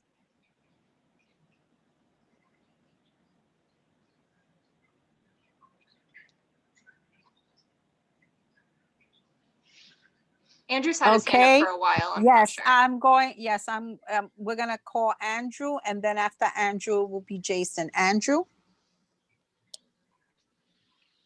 Thank you, Nilsa. I just wanted to follow up on something you mentioned in your notes. You said that there was a clinic in our neighborhood that was closed. And, that's for Nilsa. La clínica. Andrew, Andrew, well, we can talk right now. We're doing the committee report. So I'll bring that up once the committees are, all the reports are done. And then I'll make sure to respond to that. Okay. Yeah, I just wanted to hear, that's all. I apologize. I just wanted to hear more for the board on that. Okay. So keep that in the back of your mind. And when we get through the action items and the committee reports, I'll bring that back up. Okay. Yeah. All right. Thanks. Jason? Hi, so I don't know if it's appropriate, but I put some information in the chat that I wanted to raise with the committee. Can I share that very quickly with the board? It's hard to hear you, Jason. Sorry. Can you hear me now? Yeah. Okay. I put some information in the chat. Is it appropriate now for me to just flag that for the committee and for the rest of the board? I actually saw this article this morning. Great. So basically, article came out in the city today, and it talks about how scientists were able to do some studies, and basically East Harlem could have been harder hit by Superstorm Sandy if there was just a 6-hour shift in the tide, in the way that the tide moved. And so, we really have to think about climate change and funding for resiliency and infrastructure projects, which I know this committee talks about all the time. But I wanted to just flag this particular concern because as we're talking about the city budget, we need to think about where we're prioritizing our money. And it's only a matter of time before our district does get hit by a superstorm. And we saw what that did to the Lower East Side. We saw what that did to the Rockaways. it's only a matter of time before something like that happens in our district. And so, as I've said before, the NYPD gets over $10 billion a year. There's better ways to use that money. There's the other ways to think about public safety and public health when people will die in a superstorm, as we saw with Sandy. And so I just wanted to flag that for the committee, but also for the rest of the board as we think about priorities and advocating for the different needs for this district. Thank you so much, Jason. In that article, our great George Janes is quoted for having foiled the climate resiliency study for East Harlem unsuccessfully. Gail Brewer mentioned that she is working with us to help get that information to us. We also have, many great organizations in East Harlem, like Friends of the East River Esplanade, Civitas, all these organizations involved on the waterfront. And for me personally, it's not just the waterfront, it's also the interior of our neighborhood. We are getting a lot of traction with elected officials in terms of support for maintaining the East River Esplanade. And I think that goes hand in hand with resiliency, or it needs to. So we're working on that, and I'll make an announcement at the end, but I've been talking with Nilsa and the board about a project that I'm personally working on resiliency for our neighborhood. So I'll make that announcement and later on. But yes, we are completely on board and completely agree, and we will keep working on this issue. Thank you. David? Yeah, I just want to add that Metropolitan Hospital has really been preparing and have done several presentations over the board in the last couple of years regarding building a barrier. The first barrier looked like a stone fort, but they have gone back and have done some nice redesigns and trying to make it blend in with the community. So I think, there are some that are really addressing the issue. Sometimes those things are not always the forefront of what we discuss here, but there are those efforts being made. Yeah, and there's no reason why we should be sending so much money in the Lower East Side when East Harlem is equally at risk. If you look at pictures over 150 years ago, we were marshland. East Harlem was marshland. And that's tends to be how it is with communities of color in lower lying areas. So.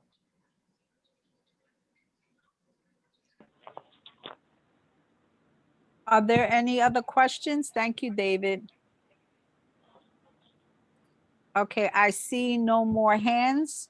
So with that, we're going to move to the 2 action items from the Environment, Open Space and Parks Committee. The first one was a motion by Malik McCullough to support the NYCSI soccer pitch proposal at Peter Minuet Playground. The motion was seconded by David Giordano and passed with 1 abstention. The second action item for this committee is the motion by Deborah Quinones to reject the NYCSI soccer pitch proposal at Cherry Tree Park. The motion was seconded by Francis Mastroda and passed with 1 opposed and 1 abstention. I am going to bundle those 2 items. And so I want to know if there's a motion to approve the recommendations of the committee as written. Motion to approve the committee's recommendations by Jason Villanueva. Seconded by Michelle Wilshire-Clemens. Second by Michelle Wilshire-Clemens. Is there any questions on either one of the motions that Jessica or anyone on the committee can answer?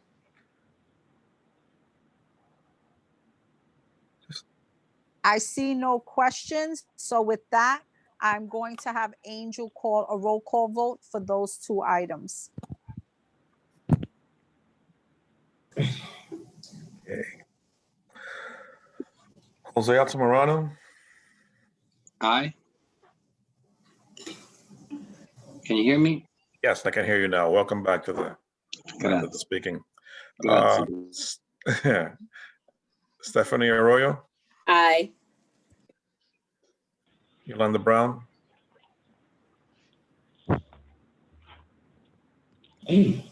Yolanda Brown. Yes. Eva Chan. Yes. Diane Collier. Yes. Carlos Diaz. Yes. Yes. Angela Donadell, Yes. Jessica Elliott, Yes. Elsie Encarnacion, Yeah. Judith Febraro, Judith Febraro, Roger Flores, Yes. Sandy Garcia, Yes. David Giordano, Yes. Joe Goldblum, Joe Goldblum,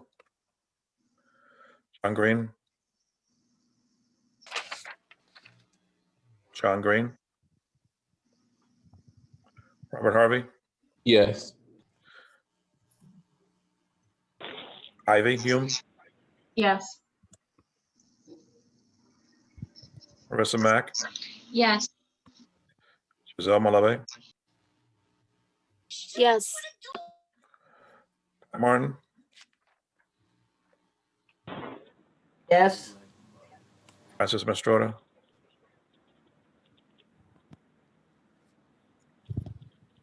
Francis Mastrota, Yes. Malik McCullough, Yes. Jennifer Meyer, Yes. Jessica Morris, Yes. Elsa Rama, Yes. Andrew Padilla, Yes. Arturo Perez, Yes. and Sanders, Yes. Xavier Santiago, Yes. Jeremiah Schlotman, Yes. Isaac Scott, Yes. Russell Schuler, Yes. Vinnie Torres, Yes. Jason Villanueva, Yes. Steven Villanueva, Yes.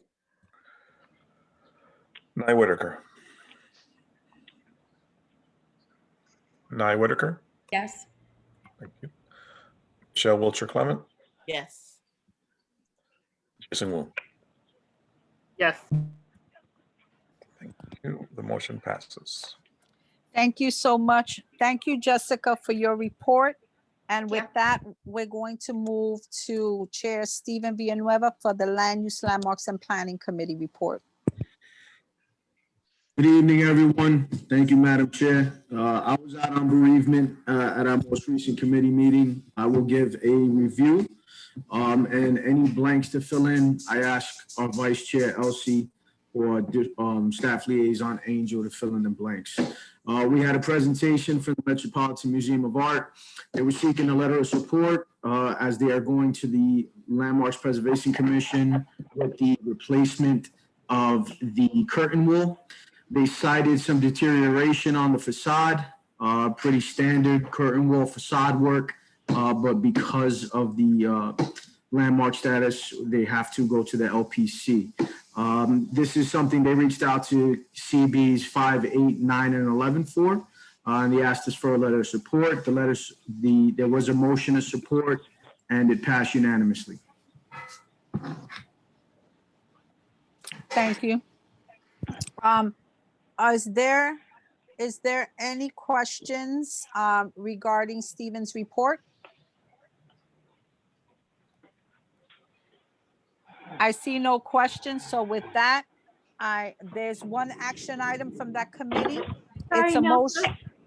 Oh, I wasn't who's able to that? get my hand up quickly. It's Jessica Morris. I just have a comment. Sure, Jessica? I'll just add, we did, and this is for informational purposes only, we did receive a detailed report from a city council liaison about comprehensive planning and Jessica, planning process. we're not done with reviewing land use. This is merely highlighting the action item that needs to be voted upon. Fantastic, Stephen. So you're not done with your report? No. Okay, good. Sorry, my mistake. Stay tuned. Okay, Stephen, would you continue? Sure, Madam Chair. Thank Thank you, Jessica Morris, for the segue. So we did have a presentation from Ann Levers at the City Council to go over the Planning Together, which is a community planning tool. It's actually a bill that's before City Council. It is Intro 2168. I ask you all to just follow that. The bill was put forward by Speaker Corey Johnson and also Council Member Kalos. The long and short of it is Intro 2186 is listed as a comprehensive long-term plan that connects budget, land use, and strategic planning on a 10-year cycle. That is a nice, sweet Cliff's Notes of some of the bullet points that I was provided. However, I will be dumping the City Council documents that are publicly available in the chat. I encourage the entire Land Use Committee and board members to review the documentation. And they have not provided a timeline. We were initially informed that action could be taking place in February. However, we see that this bill was referred back to committee on the City Council website. However, if anyone has any comments or wants to follow up, you're more than welcome to. I'll leave it open to Angel, Elsie, or Jessica to fill in any blanks on this item. Tess?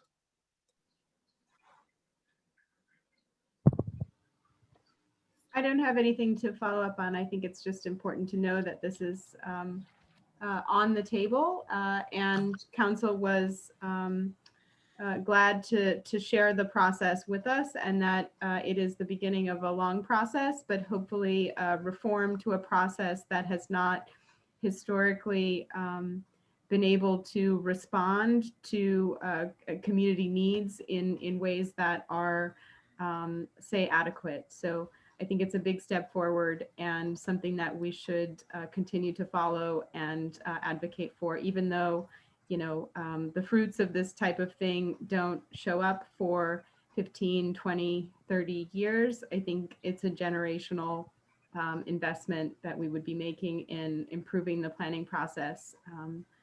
Not that East Harlem doesn't do a fantastic job in engaging, but to make it more equitable from the perspective of seeing that disparities do happen, and at every point in the process, we should be able to level the playing field. Thank you, Jessica. Are there any questions on any of the report that you have heard? Jason Villanueva? Yeah, thank you, Madam Chair. I made this point at committee, but I definitely want to echo the sentiment brought by the land use chair that the moment it touched budget, it affected every board member and constituent a part of this district. So the fact that they're integrating this larger scale planning process with various administrative agencies and utilizing, this is my opinion, I would urge you to read the bill and the website. Look at the website, but pretty simply said, I don't know necessarily the timeline. I've seen intros take years, and I've seen intros sometimes take months to get enacted to law. So I would say that we should stress this issue. I'd recommend that the presenter come to every committee and that the board look to provide a resolution to this legislation, and it just not be in the hands of land use. Thank you, Jason. Is there any other comments or questions? Madam Chair, I just want to conclude on the cross-committee collaboration note. I'm working closely with our Economic Development, Culture and Tourism Committee Chair, Marissa Mack, to really volley over any economic economically viable opportunities for small businesses, local community-based organizations, or even local hiring. So any presentation that comes before the Land Use Committee that appears to have opportunities for job placement, small business representation, so on and so forth, will be volleying over to the Economic Development Committee. I just encourage all other chairs, if you have projects that are happening within your presentations that could lead to jobs for people in the community, small business opportunities, to go ahead and volley those over to Marissa Mack as we're, working to maximize community advocacy for hiring and small business opportunities. Thank you. Thank you, Stephen. Okay, I'm just going to check one more time. Jason Wu has his hand up. Jason?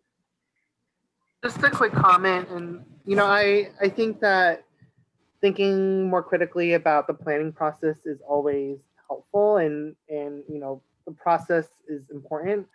But at the same time, we can have the greatest process in place, but if we don't actually invest in our communities, nothing's going to change. Nothing's going to actually happen. We can put in requirements around, AMI and all this stuff, but if we don't actually invest and put the money into public housing, which we have not for decades, if we don't actually put in the money to building affordable housing, it's just not going to happen.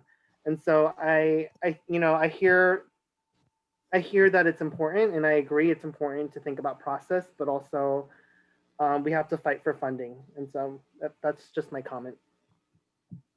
Thank you, Jason. That's a very important one.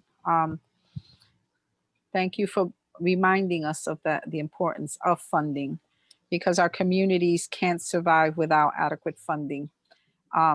With that, seeing no more hands, there's a motion by the Land Use, Landmarks, and Planning Committee, a motion by Jason Villanueva to provide a letter of support for the proposed replacement of the Rockefeller Wing curtain wall of the Metropolitan Museum of Art. The motion was seconded by Jessica Morris and passed unanimously. Is there a motion by any committee member to support this motion from committee? So moved.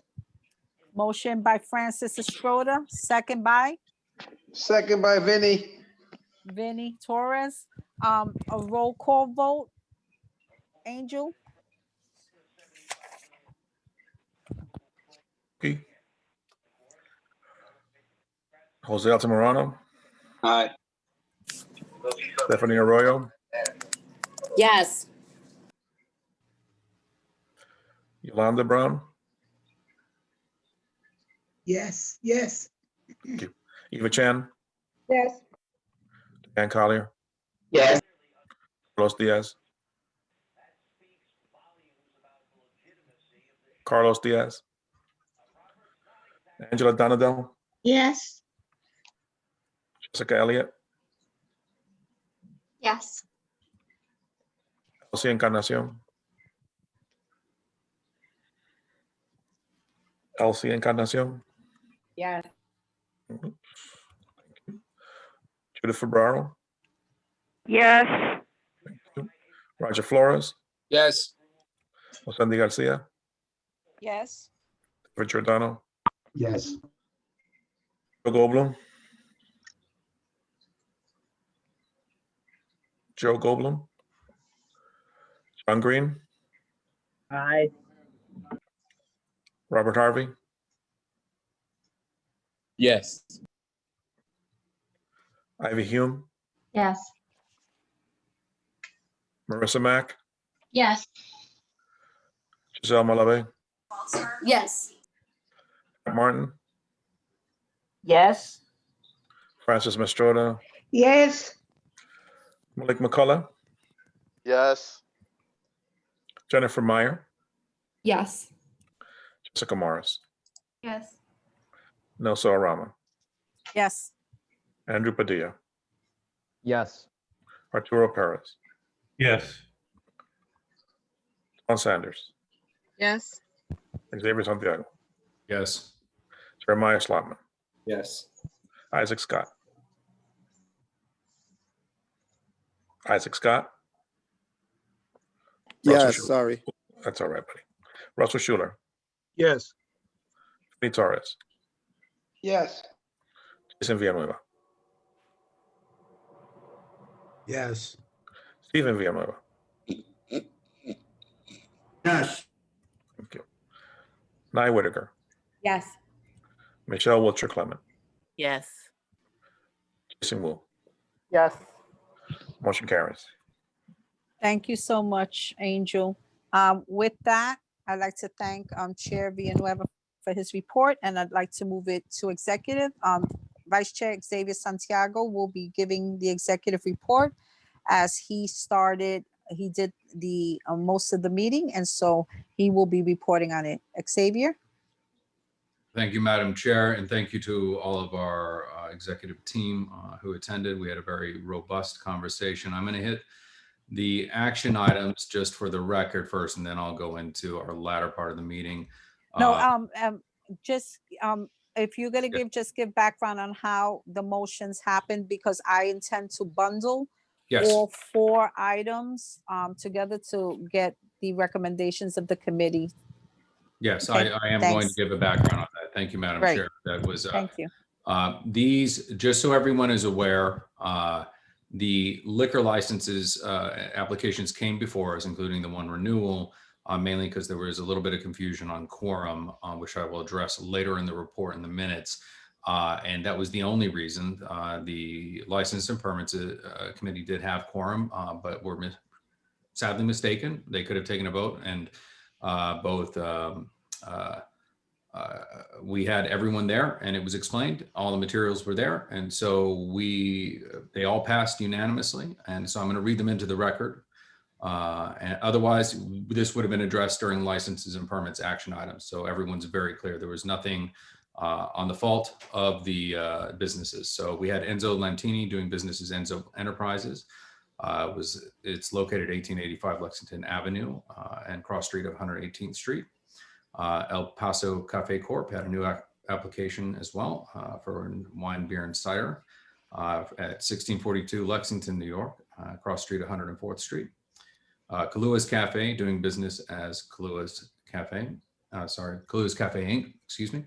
And that license, they're doing a renewal application, and that license number is 1136195, and it's located at 2117 3rd Avenue, cross street 116th Street. And then Rayo's Bar and Grill, which is license number 1028614. They were also applying for a renewal application, and they're located at 455 East 114th Street and Pleasant Avenue.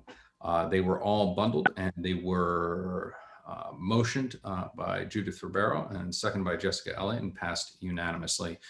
Before I pass it back to our... I'm sorry. Yes, Judith? Hello? Yes?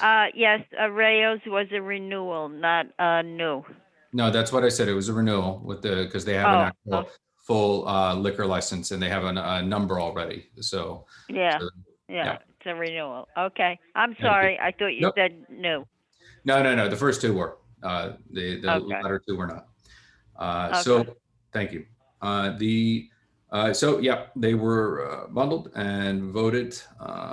Motion to approve Judith Ribeiro, and then seconded by Jessica Elliott and passed unanimously. Before the chair calls the question on those matter, we also addressed what led us to this. We had a very robust meeting. Thank you to all our chairs. I'm glad to see that this was a useful application of time. Quorum. Half plus 1. We addressed that. Half plus 1. That simple. I gave an example here. You got 5 members. It's 3. That's all it takes. And out of that, just to approve something is just 2. So same when you go into your 7, a quorum is then 4. But in a case like that, if you need to get something approved and you had 4 members, it would have to take 3. So we broke that down. Please check with your roster. I know it's very difficult on Zoom. Innocent mistakes can happen, but we did address this. And even if you need to just check your tab on the right or wherever you want to place it to make sure you have people queued up so you can say, oh yeah, everyone's here. We also talked about public notice because there's been questions about motions, resolutions, also to anything we have that comes before the public, we have to abide by open meetings law. It's that simple, and which requires at a bare minimum of 72 hours.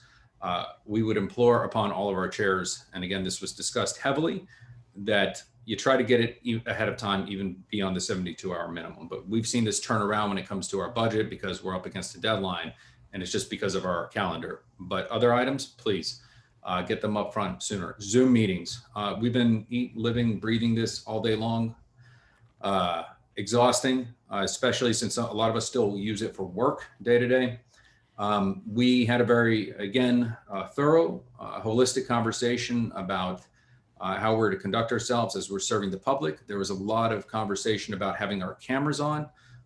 In general, there was a consensus that members should ideally have their camera on for most of the time, or be considered that they kind of stepped away unless there's an extenuating circumstance. But again, imagine you're in the meeting in public. We're at Mount Sinai, we're at Silverman. They're going to be able to see us, right? Open meetings law, public camera, they can see us.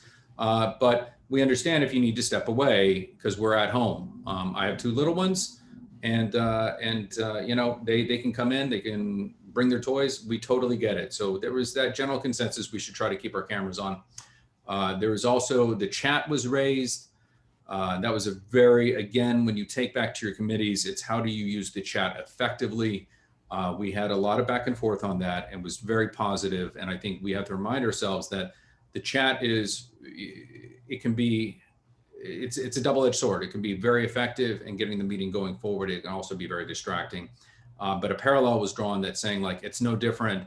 If you're chatting all the time, then your attention is diverted from the full focus of the meeting, which means that if you're chatting, it could be similar. If you're standing off the side near the door of, say, the Silverman Auditorium upstairs, having a sidebar conversation. So to kind of imagine that, even though you're probably going to be a little bit more plugged in a virtual environment, but still, we want to be considerate about that, and so that the public can participate fully. Because keep in mind, we do have people who call in; they do not see the chat; they can't see it.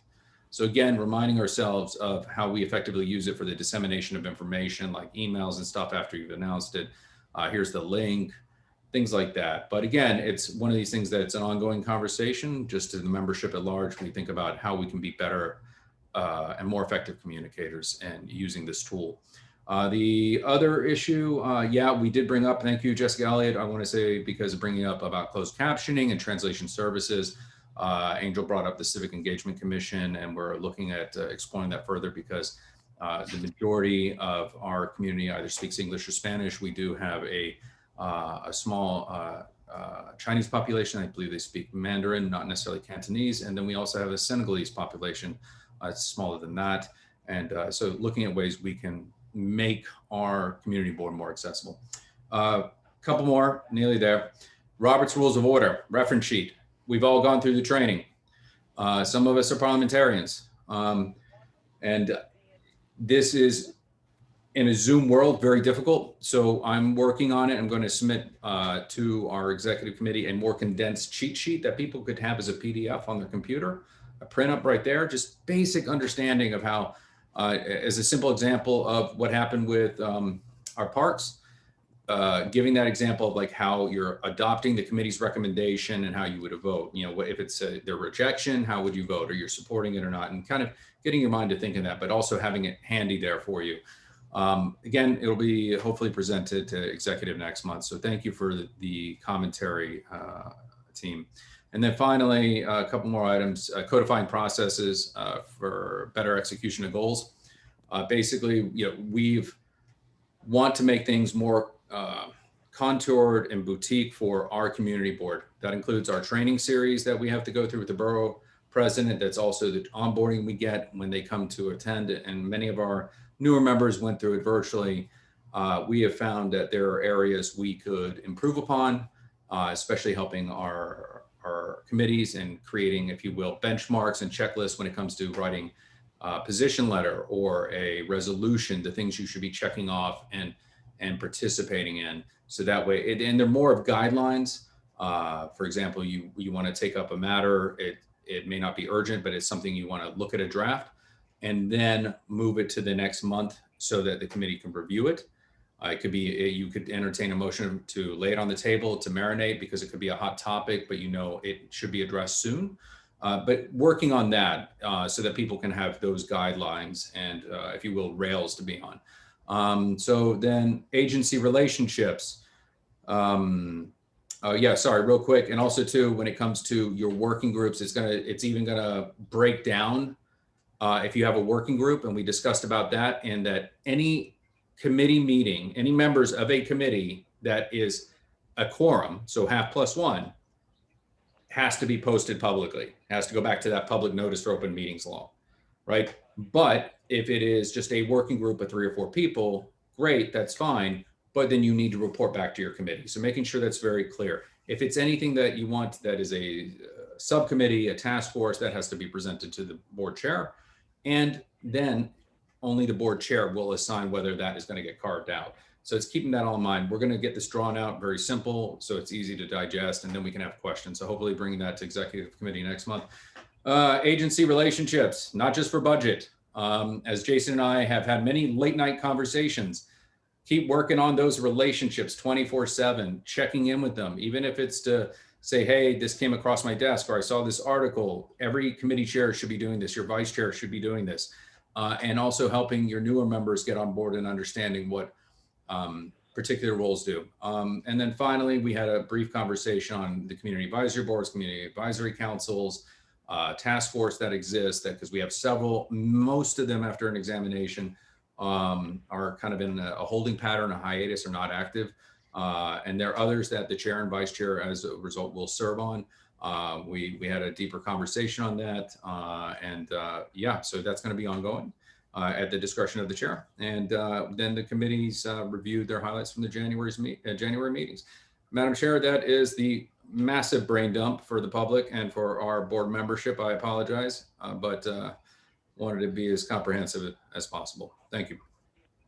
And you're still muted. Sorry. Thank you, Xavier, for that report. It was very thorough. And I'm going to check if there are any questions on it. I don't see any questions. So what I'd like to do is I'd like to bundle the 4 items that were voted on at the executive committee to accept the motion to approve the recommendations of the committee as written. And then once we have that motion, then I will have Angel do the roll call vote. Is there a motion to support the committee's recommendations? Is that Stephen? Second by Judith. Yes. Okay, and second by Judith. Okay, Angel, can you call the roll call vote? Okay.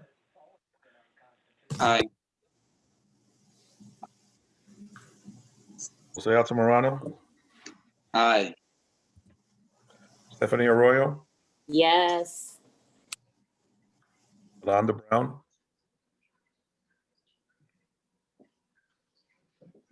Brown, Eva Chan, Yes. Ann Collier, Yes. Carlos Diaz,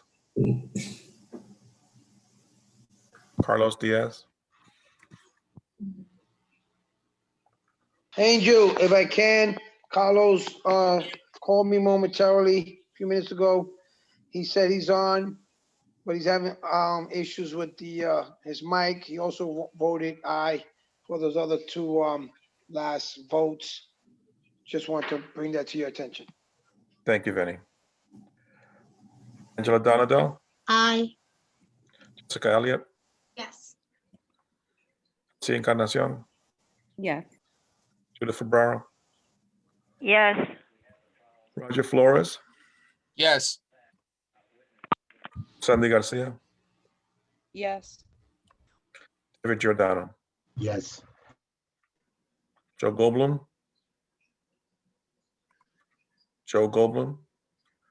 John Green, Aye. Robert Harvey, Yes. Ivy Hume, Yes. Marissa Mack, Yes. Giselle Malave, Yes. Patricia Martin, Yes. Francis Mastroda, Yes. Malik McCullough, Yes. Jennifer Meyer, Yes. Jessica Morris, Yes. Nelson Arama, Yes. Andrew Padilla. Andrew Padilla, That's a yes. thank you. Arturo Perez, Yes. John Sanders, Yes. Xavier Santiago, Yes. Jeremiah Schlottman, Yes. Isaac Scott, Yes. Russell Schuler, Yes. Femi Torres, Yes. Jason Villanueva, Yes. Stephen Villanueva, Yes. Nye Whitaker, Yes. Michelle Wiltshire Clement, Yes. Jason Wu. Yes.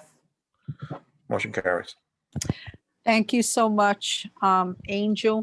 With that, those are the action items for this evening. We are now going to move to the rest of the committee reports. I asked the chairs to be brief, but to highlight at least 2 or 3 items within their report so that we can be sure that the last committee, just like the first committee, has enough time to talk about their committee work. Thank you so much. With that, I'm going to housing. Jeremiah Schler, our chairman for the Housing Committee. Hi, thank you. Oh, where's my, okay, all right. All right, good evening, everyone. So I just wanted to quickly highlight the main thing.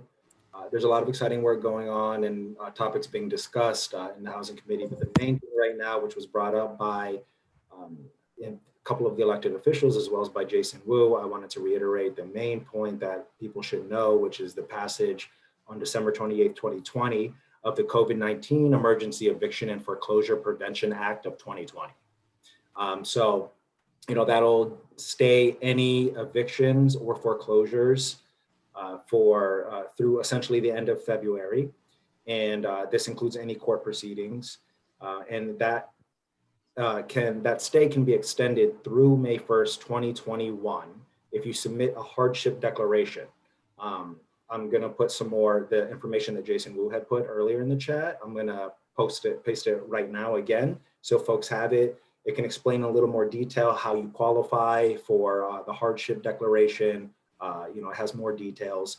But fact of the matter, bottom line is if you submit this hardship declaration to your landlord, or if you're a homeowner or small landlord of 10 or less dwelling units, to your lender, right? Or any other person who might be trying to move against you know, the property.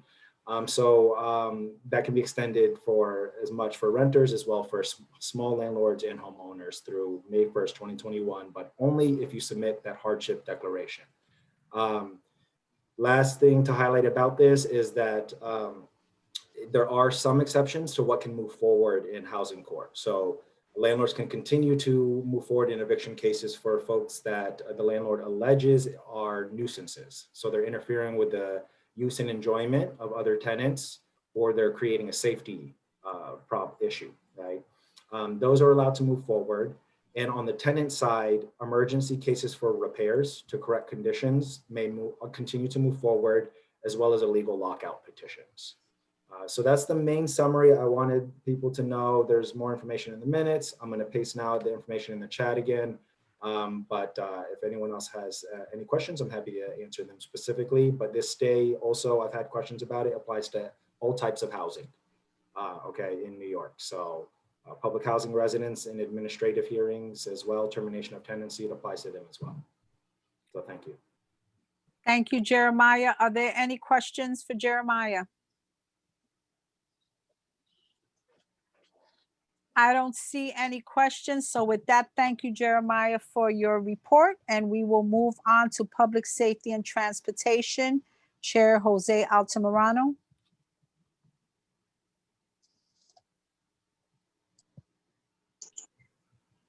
Good evening, you hear me? Yes. Perfect. Hello, everyone. Hope you're all doing well.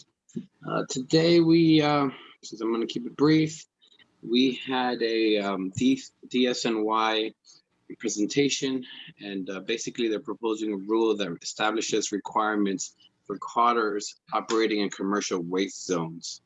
So basically what this rule would do is create zones throughout the entire city, and then DSNY would have a competitive procurement process in order to select up to 3 different private carders to service the different zones.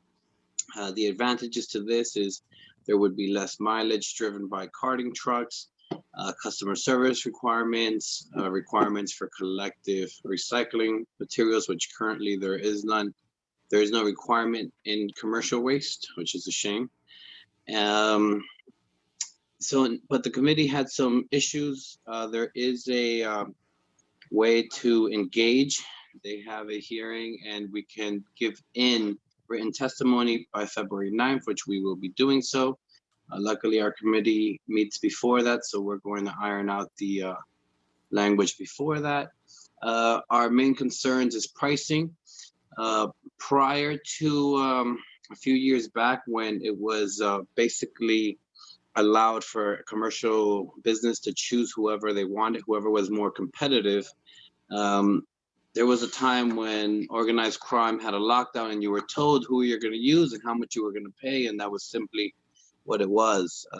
I can tell you for a fact, that's exactly how it was.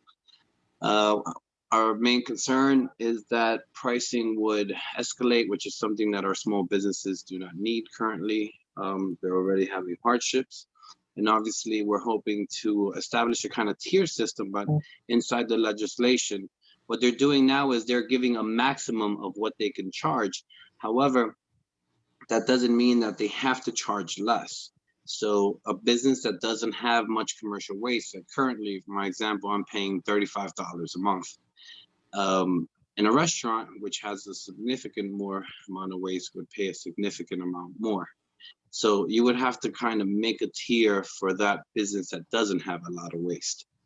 We're also, the committee also wanted MWE participation in a pipeline into the commercial waste industry, which is a little harder to do, but it's something that is interesting and something we should push forward. Also, the procurement allows subcontracting, and we were concerned that a more established company would win the contract and you subcontract another company, and basically subcontracting abuse.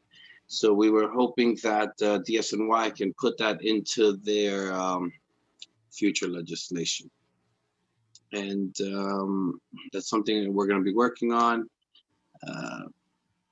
That's it. Any questions? Are there any questions? I don't see any. Thank you, Jose, for your report. Welcome. And with that, I will move to licenses and permits, but I would like to state before that we did the action items for licenses and permits. So I really don't think there will be any report, but I'd like to give Judith the opportunity in case she would like to say anything on behalf of licenses and permits. Judith? Wait, I was muted. I mean, no. All I can say is I'm sorry for the situation that happened about the quorum. I had an issue with my family the day before, and we were also and Marlene and I were also thinking of Edwin, not realizing that, you know, he had passed, and it just became complicated. So no worries, Judith. Yeah. No worries. Yeah. Thank you for that.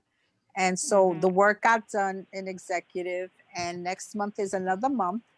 And so with that, I can move on to human services. Okay. So Human Services, Chair Nye Whitaker will be doing a report. Before Nye gives her report, I'd like to say that the Human Services Committee was working on a resolution. I sent that resolution back to committee for more vetting. And so I want to take a moment to thank the Human Services Committee for the work that they've done. And so with that, I will pass the baton to our chairperson, Nye Whitaker. Thank you, Madam Chair, and I look forward to working with you and Angel and Xavier to continue the product coming out of the committee to make sure we get to a place and space where we can address the issues. So thank you for your continued guidance. I'm just going to point out 3 key things.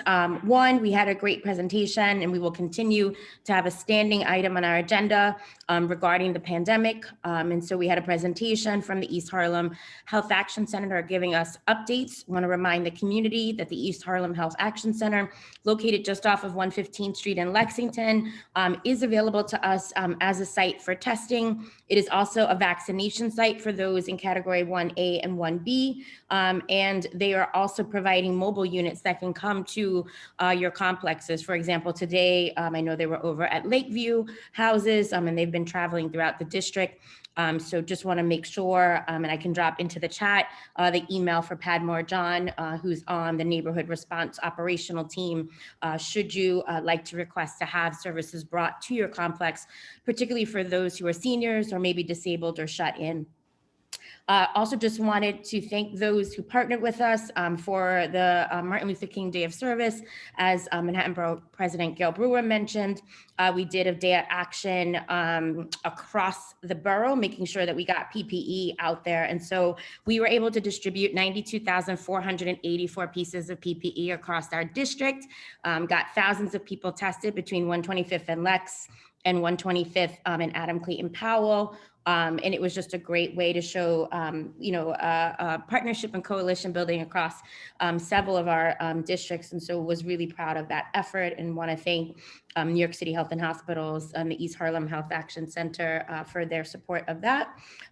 Also just wanted to mention that they identified specific areas of target for the coming weeks and months. So this week with a focus on seniors, next week with a focus on youth, and then moving into Black History Month with a focus on everything from working with small businesses to being able to do visual and in-person presentations, again, to those who can't get out and get access to services. There was also the talk about the candlelight vigil that took place in the day of mourning for those that we have lost to the community. And so I want to make sure we always keep that top of mind since our members in East Harlem have been, gravely impacted by the pandemic. Just a couple of quick things. We did go over our goals and accomplishments. I'm just going to highlight just a couple of key goals because I know the community talked about this and there were some questions earlier. So one of our key goals is to make sure we continue to address, discuss, and elevate programs that are working to improve the mental health and quality of life for our community members during this pandemic, with a particular focus on the long-term impact of COVID on our youth, our seniors, those that are disabled and homebound, with a special continued conversation on what we can do, whether it's to physically bring copies of flyers and information to tenant leaders or senior centers to make sure that those in our community who are impacted by the digital divide or not as familiar with the electronics and tech savvy that it takes to do stuff like schedule appointments or look up testing sites or just stay up to date on what's going on with the vaccine. And so the committee will continue to explore that of upcoming meetings. We also talked about increasing our partnerships. So for example, what can we do cross committee to make sure that we're helping one another today? Thank you to Giselle and our friends over at Sephora. We actually started a small business initiative, which I'll continue to work with Marissa on, but making sure that Health and Human Services was connecting our small business owners to PPE during this restaurant week to go period. So this week and next week, several restaurants are participating. I think it's 35 in all across East and Central Harlem in restaurant week to go, and making sure that their delivery and kitchen staff have access to PPE because they'll be going through it more quickly with this particular emphasis in these 2 weeks. And then last but not least, kind of old business, as was already stated, we will continue to work on what we can do to identify ways to increase the quality of life along both the 116th Street and 125th corridors, working with Xavier on our continued outreach to Oasis and working with representation on the various task force and committees across our entire district that are attempting to address those. And I think that was it. Thank you so much, Nai, for your report. I see there's several hands. So I'm going to first start with Jason, then I'm going to move to Ivy and then to Xavier. So Jason. Thank you, Madam Chair. Thank you, Chair Knight, for your report. I thought it was very informative. I noticed something yesterday. We didn't have an opportunity to discuss it at executive, but I heard a lot of the elected officials and even the health organizations in our district talking about administrating the vaccine.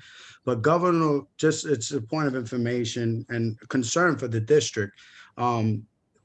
Harlem as a whole, both East and West, was labeled as one of the areas within the 5 boroughs that is underusing the vaccine at 36% in comparison to other neighboring districts, or like the Upper East Side as a whole, which is like at 93%. I think it's a major concern when we're talking about economic stimulus and everything, where some of the people in our community are still not being vaccinated, and the fact that we have so many disenfranchised individuals and groups with special needs in our district. So I'm just flagging it out there, not necessarily just the human services, but to the board as a whole. 36% of that's out of every 100,000 people in our district, only 36. I'm sorry, every 100. They did the math at 100,000. So only 36% of those people are vaccinated. Thank you, Jason, for that. And just as an FYI, one of the things that Padmore John presented about was that they are doing focus groups going around specifically to our community, and just so you know, Black and Brown communities as a whole across New York City, to address the issues of mistrust of the government, mistrust of the medical process. And they labeled a couple of factors that mistrust and legacy of inequity. They labeled access to internet services and Wi-Fi, because to make an appointment, the majority of the people have to get online to do so. They also talked about the fact that there are multiple ways. So each organization, as Gail was talking about, that offers vaccines has their own site. There isn't one kind of user-friendly portal. And then the issues, of course, with the phone system, again, some of which Manhattan Borough President Brewer mentioned earlier. So I know that they've been trying to pilot and test. For example, there was a pilot done last weekend where they took a small group to an individual building. I know there's conversations with Stanley Isaacs to see if they can do a similar test of bringing the trained and certified people into certain complexes and residences, particularly for those in the 75 and older category. But yes, and just so that point is lengthened, let me expand on that point. Not only is there a low percentage of people getting vaccinated from general residents of our community and just Black and Brown communities across the 5 boroughs and across the state, they are also seeing a low response of vaccination of Black and Brown frontline workers. So people who are even in healthcare, who are from Black and Brown and underserved communities, are not stepping up to get the vaccine because of those factors that I've mentioned. So yes, thank you for elevating that important notion. And I think all of us as a community need to have these conversations, and we may need to start stepping up on what we do to address it, whether that's working with the borough president to emphasize, the need for bringing registration sites on site. Like, can't we have something in the lobby of our big senior and NYCHA complexes where there's someone positioned to make the appointments for people? So all someone has to do is come to their lobby when they're checking their mailbox and sign up. And bringing more testing vehicles, because as I like to say, until you can get the vaccine, you should still know your status and know that you are tested and know whether or not you're positive so that you can get the help that you need. So thank you for raising that. It's a continued issue, and under another hat, I'd mentioned to Nilsa and Xavier and Angel, the East Harlem Community Alliance and Union Settlement have been signing on to multiple letters going to both the federal government, to the governor, and to the mayor, calling for more attention being paid, particularly to East Harlem. And we'll see what happens with also the La Marqueta site. Thank you, Jason. Thank you, Nye. We're going to move now to Ivy Hume. Hi, thank you, Nye, for the thorough report. I just had one kind of comment or question. You were mentioning the, when you're discussing the last part of your report, the safety on 125th Street and 116th Street, and that you're working with Oasis to address these areas of concern. I just wanted to kind of add that I think, in my personal experience, 110th and Lexington And that train station in that area is also a node where you see just as much sort of open drug use as on, I mean, less than on 125th, but maybe similar to 116. And you know, there are several occasions where I've seen people, you know, shooting up in broad daylight in front of a family with a stroller, you know, on a Sunday afternoon, I remember, no less, one time. So I just think that that location should be added to the others as an area of concern. Thank you so much. Xavier, is there anything you want to add in response to Ivy's comment/question? Thanks, Ivy. I had the first meeting. I was included in that with 10th Street corridor, and I literally walked by it on Monday. And usually once or twice a week, I walk that area. It's, as I commented in my report, children are losing their innocence. Families see what's happening. There have been people witnessed there who are suffering from addiction and literally passed out with a needle in the vein from heroin. And I think when we had this discussion, I think the overall consensus, and it's something I'm going to, because it just happened literally yesterday. So this meeting, I'm bringing it back to Human Services. I would implore you to come attend since it's so easy now. You can just sit on your couch.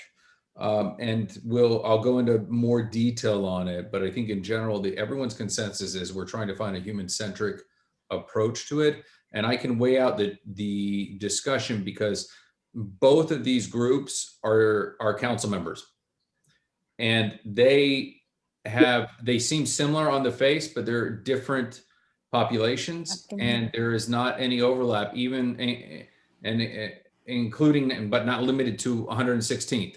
Where we find more migration from 125th to 116th to 117th, but 110th seems to be its own microcosm. But in the overflow, and some of the people that were witnessed are coming over to the 103rd Street subway stop, and I can go into more detail from what was reported back on that. And I do. So yeah, that's something that I've won on Human Services Committee meeting for February. Sorry for taking so much time. Thank you. Thank you. With that, I'm going to move. Andrew Padilla has a question. Hello, this is Carlos. Could you hear me? I do. Andrew Padilla has a question. Andrew? I don't have a question as much as I just wanted to second the need for a really human approach here and being really conscientious and specific about what we do in with regards to the multiple issues that were raised with that comment. I live on 110th Street, and I got to be honest with you. Yeah, it can sometimes be wild here. You know, there's a lot of folks who are going through a pretty tough time right now. But I more often see plain clothes and uniformed police jumping out at the people on 110th Street than I do see services rolling up for those people who are shooting up, for those people who are dealing with drug abuse at a time where we are living through the worst mental health crisis that any of us have probably experienced, right? I don't think any of us have ever quite lived through something like this. And so I just, want to reiterate, it was said human-centric, I think, and I just would think it's important that we stress that focus in all of the work that we do on any one of these intersections, which, as was mentioned, are very different in terms of how the multiple issues that were presented earlier actually work out. Thank you, Andrew. And that's Jason? why we have to separate these issues. We really have to separate drug abuse and treatment and the issues that are concerned about people. Right. I know, Nilsa, but it's like we go in circles. I understand, but Jason, I will recognize you after, but Jason has his hand up for a while, and then I will go to you and you can say a comment. Jason? Yeah, I put some more information in the chat. Basically, it's a link to an article that talks about using alternatives to police, because police should not be the first responders to these kind of situations. As we saw this past weekend, there was a video of a number of police that swarmed a person who was on the street. It's not even clear that they were doing anything. But the police perceived him to be someone who was maybe intoxicated, perhaps homeless. It wasn't clear. It wasn't clear that the person had actually done anything. And then when confronted by the person who was recording the incident, the cops made a comment about, you know, I'm not here to debate the merits of whether junkies need to be in the criminal system or not with you. And I just think that, you know, that really reflects what we do not want to see continue to happen in our community and in our district. And I think a lot of times when we talk about the concerns regarding addiction or mental health or homelessness in our district, the response then is more policing. And as I've reiterated, we spent over $10 billion in policing a year. A lot of that is concentrated in our district. So we don't get resources, but we do get policing. And so, as I said, I put in the chat a link that talks about a way to create an alternative crisis response program. And let me just very quickly bullet point 3 of the principles. So 1 is that it be separate from law enforcement. 2 is it should include on-site, on-demand emergency and preventative services. And 3, it should be fully funded through law enforcement budget reallocation. And if people are interested in what I'm saying, please read the article. Thank you. Thank you, Jason. And I want to reiterate, when board members take the time to put information in the chat, that's a positive. And so wherever possible, with the advent of Zoom, we're able to attend more meetings depending on our schedule. So if for whatever reason you are not able to attend Human Services, but obviously this is a very important topic for our community, I would suggest that you make yourself aware of all the resources that are available and that are being given freely by our membership. David Giordano had started to speak before Jason. So I just want to give David a brief moment to finish his comment, and then I will go to Xavier Santiago and Dawn Sanders, who have their hands up. David? So as I was saying, we need to really look at a more strategic approach, separate the issues between substance abuse, use, treatment, and the overwhelming amount of services in our community. However, I do want to highlight something that Jason and Andrew did say. Many of you know I work with Children's Aid Society since 1980 straight. But in between that time, I also worked in mental health with Catholic Charities for intensive case management.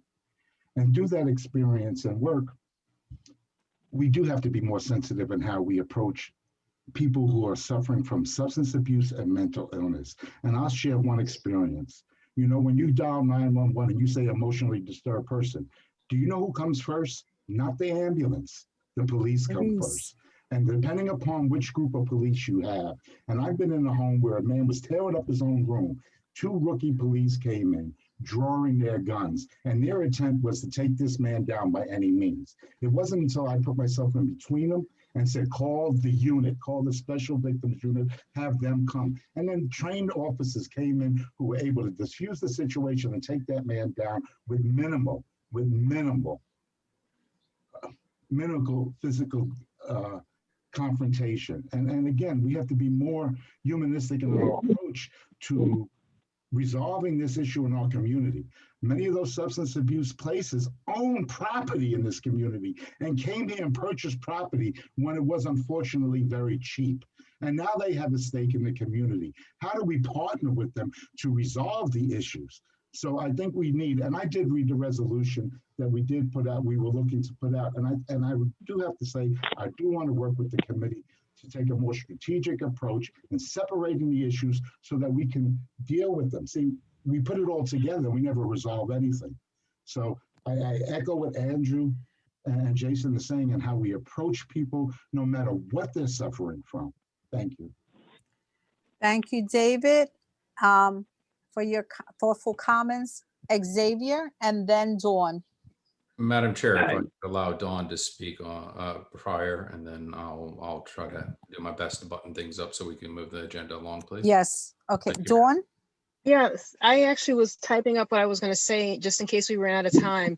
But I just wanted to give some more historical context to 110th Street, 103rd Street, and just remind people, like I had a business on 103rd Street for 10 years. I've been living near 110th Street for 20 years. You know, there are bad actors in this community. I mean, right now there are people selling drugs to vulnerable people. There are drug dealers who target drug centers, drug treatment centers as people are coming out of them. They're standing in front of the check cashing as people are coming out with check cashing. There are bad actors. There are very organized crews that are menacing our children and selling 24/7. They're not interested in services, and the police are not here targeting them. So I just want to put it also back in perspective. The people who live here need to be able to live also. So I do have a problem with police jumping on the odd person who's high when the dealers are right in front of my house with Mercedes, and you could see their guns every once in a while. They have out-of-state plates. Like, let's just, you know, those are issues that we can handle. Those are issues that need to be dealt with, because just focusing on trying to have a humane response when there's a dealer right there dealing with that person. The dealer is dealing with the person more than the cops, I can tell you that. Or on 110th and 103rd. So I don't want to talk about 116th because I don't live there or work there. But on those two blocks, I would love to sit down with anybody who wants more context of what's happening out here. Thank you, Dawn, for sharing your experience. And I'm sure that we're going to follow up this conversation with you. Xavier? Yes, Madam Chair. I think this has been a highly productive meeting, and I hope that those members of the public who are still with us understand that we are, as I said earlier, taking a human-centric approach to the matter. I have worked as a first responder. I have dealt with someone who's been on PCP and watched them put their fist through a windshield and break every bone in their hand and not feel it for hours. I've seen the effects of losing a friend to heroin. So I think you have to move it up. Yep. So I think what I would recommend is all those members who have spoken, please come and continue to work with us at Human Services Committee. This is a way we can work together. I will give a full and robust breakdown at that committee on the 110th Street Working Group, where we addressed a lot of these concerns that everyone has raised. I think that is the appropriate committee to address this, and I'm more than pleased if we have to run late on that committee to go in. And you also have my phone number. You can call, and I'll easily do that. You know, the NYPD, everyone has been involved in wanting to solve this problem, including the tenant association leaders and residents there. So I just want to give that. Thank you, Madam Chair. Yeah, and I also just want to bring up the fact and what Dawn was mentioning, that public safety should definitely be a committee that also continues this conversation, because, you know, all the committees are intertwined. And so while we all have our specialties, somehow or other, it always comes down to that each committee is important in our lives in different ways at different times. And so definitely the human-centric approach is important. But as Dawn also mentioned, the safety of the community, and for those low-hanging fruit that we can look at and see how it's affecting our people here in this community is very important. Thank you so much, Nye, for your report. And with that, I'm going to move to Human Services, Youth and Education, which will be Chair David Giordano. Last but not least, we actually had a very good meeting. First, we did go over, so one of the main goals that we've really been working on over the last couple of years is to reestablish our presence in the community, particularly with DOE and the CEC, which a couple of years ago, we did not have a great relationship with. So I'm very happy to say that we have had our new superintendent 3 times in our meeting since September, and actually the deputy superintendent in June. So four times in the last 7 months we've had district superintendent leadership at our meetings and doing presentations. We also very heavily this month, we had CEC4 and CEC5 representation at the meeting. So each of them gave separate updates, and we also had a collaborative conversation around the needs of youth in the community and how best to address them, particularly around issues of diversity training, diversity curriculums in the school. One of the things Dr. Christie highlighted was out of the 8,000 students in our schools, about 61% that are in remote learning, 35% in the blended model. And, you know, we're really working hard to make sure that kids have all the devices. One thing really great about this new superintendent is while we're in a meeting, she had a presentation up and she was actually updating the numbers of how many students were missing devices in this community. It was originally like 400 when we first started the meeting, but then she had dwindled it down to 390. And many of those devices are ones that need to be replaced. What they've done is to help making sure that kids are getting devices and good devices. They did a lot of partnerships and private partnerships with schools in which the schools directly get the devices to the students as opposed to them coming from the DOE central office. Some of the other stuff we talked about is, you know, it's interesting because in the chat, they talked about PPE and some of the schools don't have, but Dr. Christie had mentioned that there's a warehouse that they have where schools can access and request PPE and get PPE within a day. So we need to follow up and look at that as well. I would just say in furthering, we really are beginning to partnership with DOE, CEC4, and really beginning to address those issues. So like I mentioned earlier, we did take resolutions. We've bonded and shared and developed resolutions with the CEC4. One of the additional things that we've been working on that we brought back was around the fast student funding. So a couple of years ago when we presented and took resolutions on this, it was 2.something billion, 2.4 billion. Now it's up to 3.something billion that is owed to students of New York City. And in collaboration with that, one of our goals was last year was to revisit accomplishments, was to revisit things we had been working on, finding out have they been resolved, and then following up again. So in following up, as in the minutes, we are also joining the Community Education Partnership of East Harlem, AQE for Academic of Excellence, Education Excellence, and CEC4 are sponsoring a call to action in which we are having, I believe, Brian Benjamin and principal from PS72. We're having one of our students, Natasha Rodriguez, who also attends the board meetings with us, that will also be presenting. CB11 will also, I will be presenting on how this is impacting our community. And even across the city, while there may be schools that are doing well, many of our schools, even in this own community in District 4, the parity and the equity is not the same. So what was most interesting is last year at a CEC4 meeting, TAG parents from this district complained that their students do not have as much as TAG students in District 2, which is ironic because there are schools in our community that don't have as much as TAG in our own district. So we're trying to really work at creating a better equity across schools, how we evaluate kids, how we assess kids, how we test kids and look at those test results, and how tests impact kids' ability to do well in school. And is it really always an accurate reflection of what kids do? So within all that, this Thursday from 4 to 5, I will put in the chat, we will be having a forum again to address the fast student funding and the lack of funding that has come to New York City. Again, this is the next level of taking an advocacy level in the work around resolutions and the work in positions that we take as a board and committee. For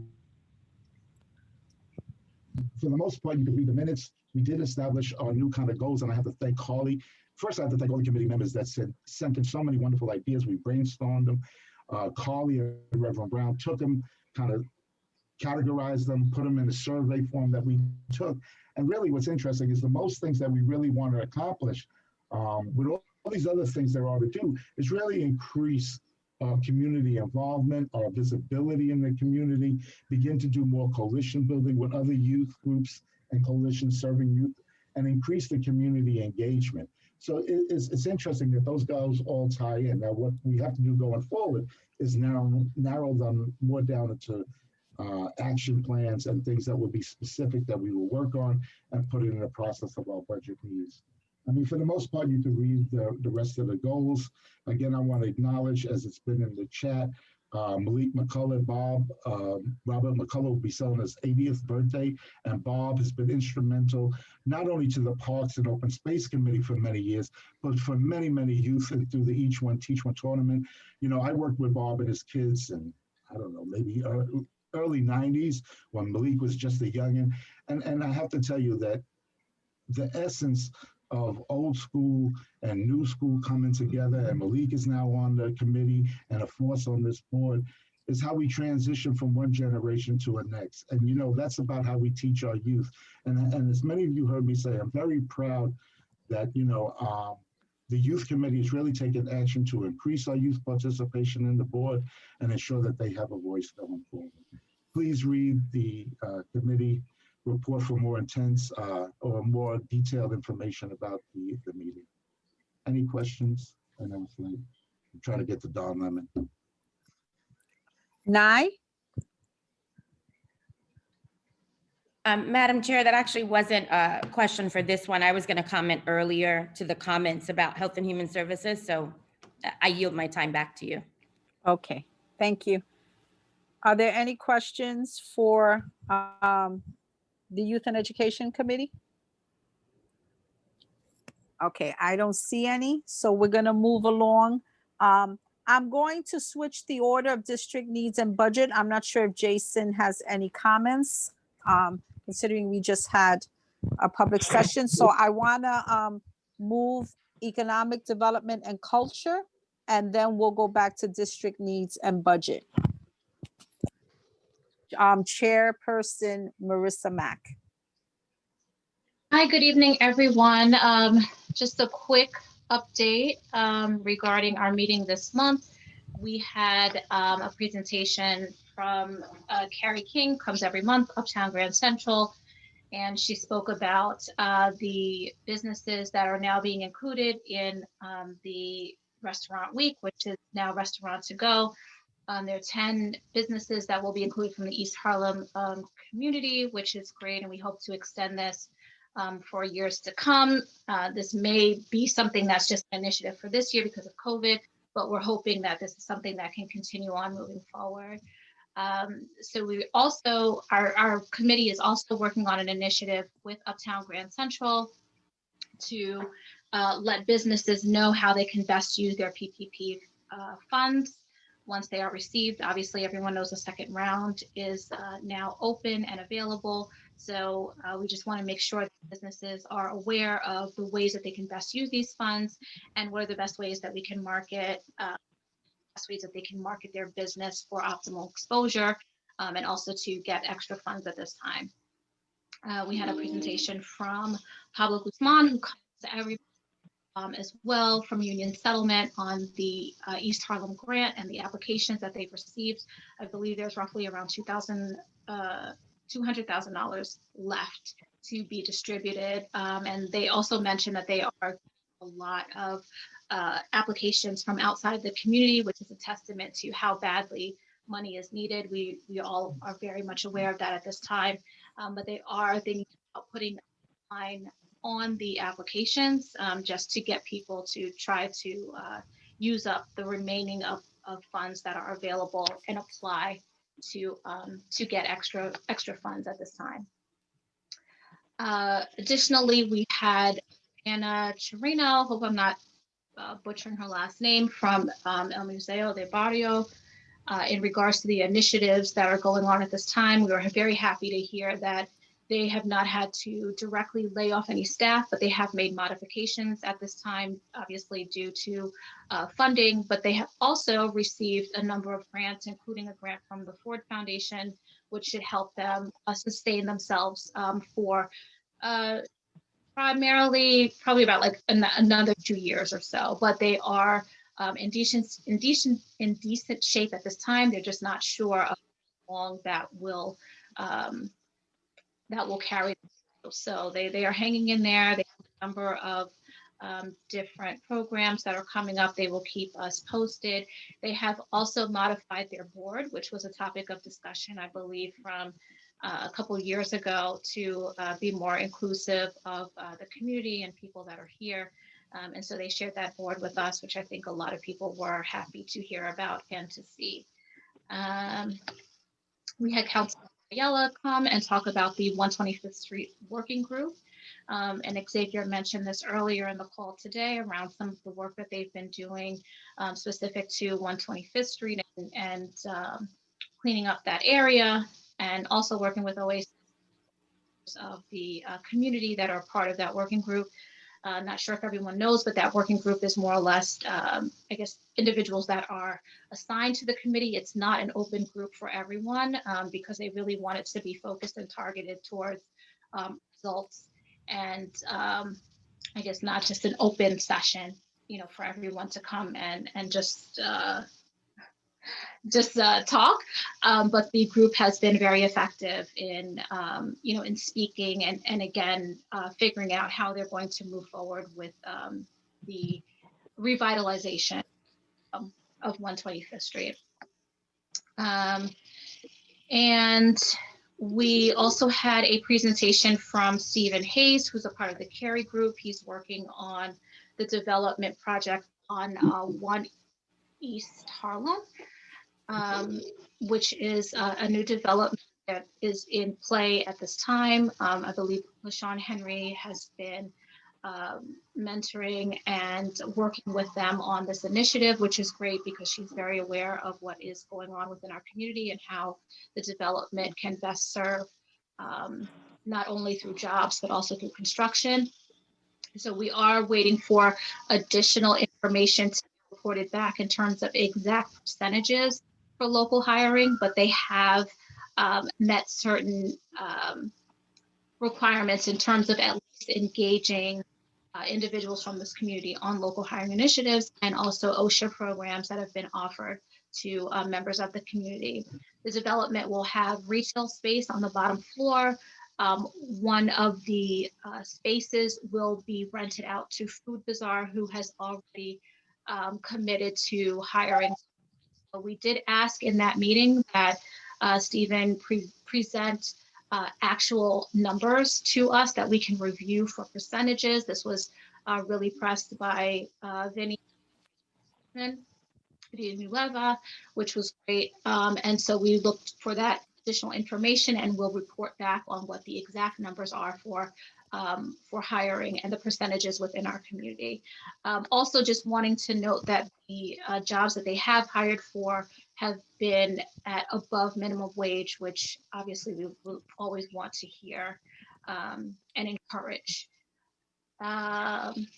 We also had Barbara Askins from the 125th Street bid, and she basically told us that you know, they are continuing the work that they do over there. They have been meeting a lot with small businesses that are able to pivot and that are doing well to share their best practices with other small businesses that may need help, so that they don't have to reinvent the wheel and they're not losing money on testing and trying out different things that may not be beneficial for them. And she was, you know, share basically that tactic and that technique has been helpful in terms of them maintaining their bid and maintaining some of the relationships with small businesses on and around 125th Street.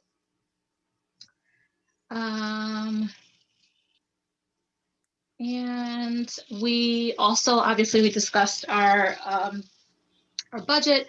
We had a number of responses somewhat vague. And so Angel, myself, Dawn, Giselle, and we'll see what other committee members might be available to speak with some of the responses that needed some more clarity, specifically around SBS. And how they are able to help with not only presenting new jobs for our community, but also in terms of marketing and ensuring that there are more resources for training for our community available. So we will be doing that before the deadline. And we tabled our goals accomplishments for this year, although there are a couple of things that are currently on the table at this time. And that is the report. Open for any questions, comments. Okay. I see 4 questions, so I'm going to call the names out. 4 hand raises. I'm going to call the names in the order that they should present. Nye Whitaker, Xavier Santiago, Jessica Morris, and then Jessica Elliott. Nye? I just, again, it seems like my hand's not going down, so yielding the time back to you, Chair. Okay. Xavier? Yes, just a little bit of one little housekeeping thing with the minute reports. I actually attended both December and January's meeting, but was not noted in the minutes there, just as a FYI. And then the other bit, thank you so much for everything you've shared. Any way we can be of service, it's very important. I think one of the things with El Museo and Ana Chereno, is that we have to stay plugged in, because there is an opportunity here for us to be more engaged with preserving our cultural institutions. And unfortunately, the pandemic is having a long-term impact on those that were not most solvent. So we can talk further, but yes, it was mentioned during the 125th Street. And I do want to emphasize is that any of that feedback, any information you would like us to take to that, because it is at the discretion of the council member, and any of these groups we are being included, but not necessarily afforded a seat, please send your notes to Nilsa and myself, and we'll make sure they are elevated. That was the one thing to add for everyone listening in. Thank you. Thank you, Xavier. Jessica Morris? Thank you, Nilsa. Thank you, Marissa, for the incredible report and all of the hard work that you and your committee are doing. I thought it was maybe an appropriate time to bring up and ask the question, in the small business development work and the economic development work that is happening throughout the district, but mostly centered on our commercial corridors. Typically, bids serve a big purpose in partnering to maintain and steward commercial zones. But I am aware, and we should all be aware, that the way that bids are organized are not necessarily in favor of small businesses and community needs. So where those, the types of real deep local culture and sort of history of small businesses here, I think and the fact that there is not one center of our district, that we have commercial corridors throughout and along, I think to something that came up through the Open Streets work and working with Carrie, there's not a central place to necessarily focus. So to try to, and I'm happy to attend your meetings in the future, but think together on how to harness the overall in service to the community-based values that exist throughout our district as things continue to coalesce and become more and more organized around all of the betterment efforts, cleanup efforts that have been going on for decades. So I think it's a critical tipping point in a COVID recovery. Don't let any good crisis go to waste, is a famous statement. And so I think there is a flip side to emerging and making sure that the way that the work that we do now and setting up to be resilient on the other side should be in service to those true values. So however I can contribute to that, I think it is a critical point, but I just want to caution that standard ways of organizing are maybe not in service to the deep-rooted set of values that are the sort of hallmark of East Harlem. Thank you, Jessica. Jessica Elliott? Just really quick, thank you, Marissa. I was just thinking about this the other day because I went to the grocery store and it was very expensive. But I remember we had touched base about how prices in our neighborhood for regular grocery products are exorbitant compared to surrounding neighborhoods. I don't even remember if it was your committee, so apologies if it's not, but it seems like it would be. But just wanted to follow up on that and see. It was a discussion, but we needed some concrete information as to what stores specifically, what items were being compared, just some more background on just a general, their different pricing. So if there's anyone that has specific information that they can offer or do some research around that, that would be really helpful. I believe Judith had brought that up as well. And so if there's concrete information that you're able to provide that we can follow up with, that would be helpful and great. But yeah, it was our committee. So yeah, thank you. Great, thanks. I'll try to do it. Some things on my own for that. Send it to you. Thank you, Marissa. And I'm going to our last committee, District Needs and Budget, with Chair Jason Villanueva. February 10th, all your responses are due for the preliminary budget that was provided for the mayor's office. Just a point of clarification that is always evolving and being a part of this process, because for those of us that don't know, the committee was just generated within the last 5 or 6 years, doesn't have the history like others. So with that said, this process is pretty much an advocacy effort to contest, or if you want to, say to yourself that everything was good the way the budget was. I hear a lot of other sentiments in our district. That's why I was a little appalled today that we didn't have any public hearing from our community-based organizations to advise us of their financial challenges that are brought up in district. But long story short, we're just writing a letter to comment to the mayor's office. We took a stance, we took a position.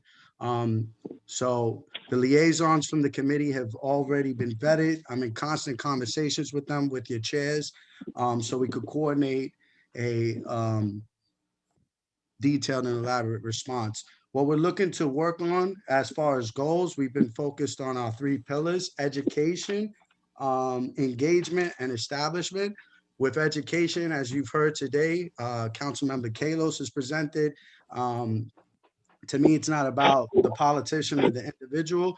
The elected official that our taxes pay needs to come and advise us how we can work and collaborate effectively to get our concerns heard as it relates to the budget. Because I get a lot of phone calls from members that are on my committee and outside that are always concerned about, is the effort that we're putting in worth it? My response to you is absolutely, right? Squeaky wheel gets oil. You don't make no noise, you're not gonna have no issue. You're not gonna have no sense of advocacy. With that said, like the sanitation is one of like 40 other organizations I've seen that have been cut.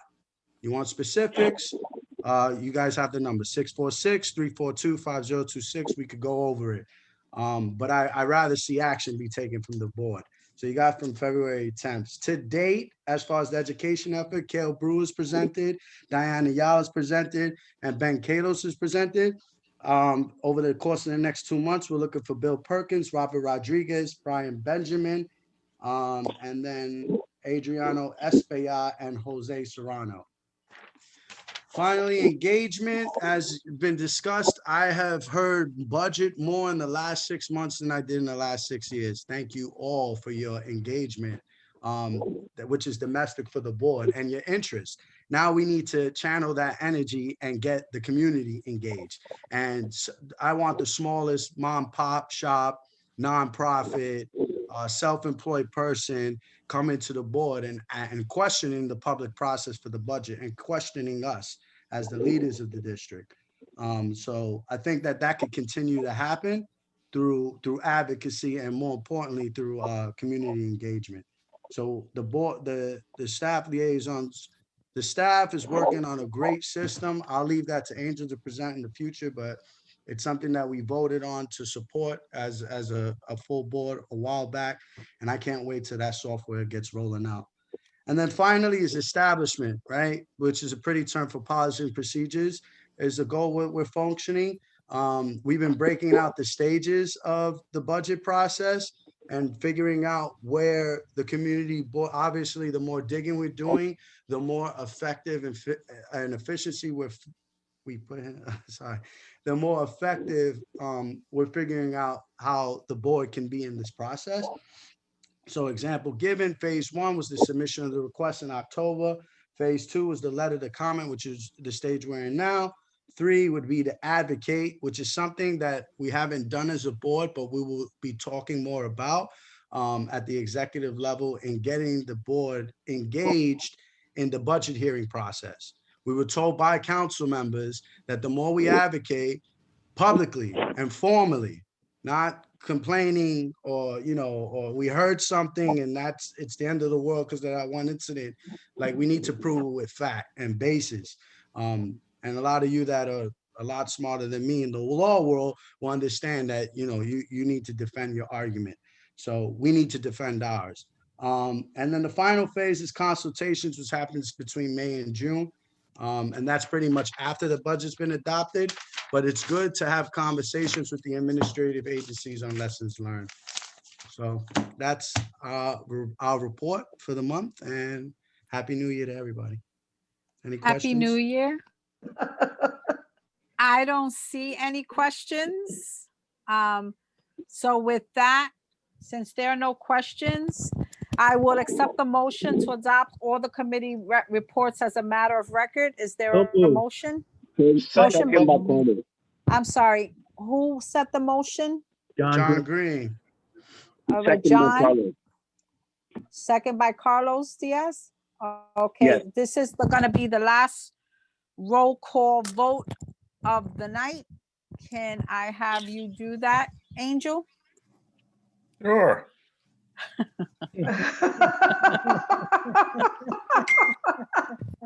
So funny. We're almost home, Angel. We're almost home. Oh, no, it's okay. It's okay. I was going to read a couple of passages from War and Peace, but I could do this instead. That's easy to take. Jose Altamirano? Yes. Stephanie Arroyo? Yes. Oh, I can't hear my friends. Yolanda Brown? yes.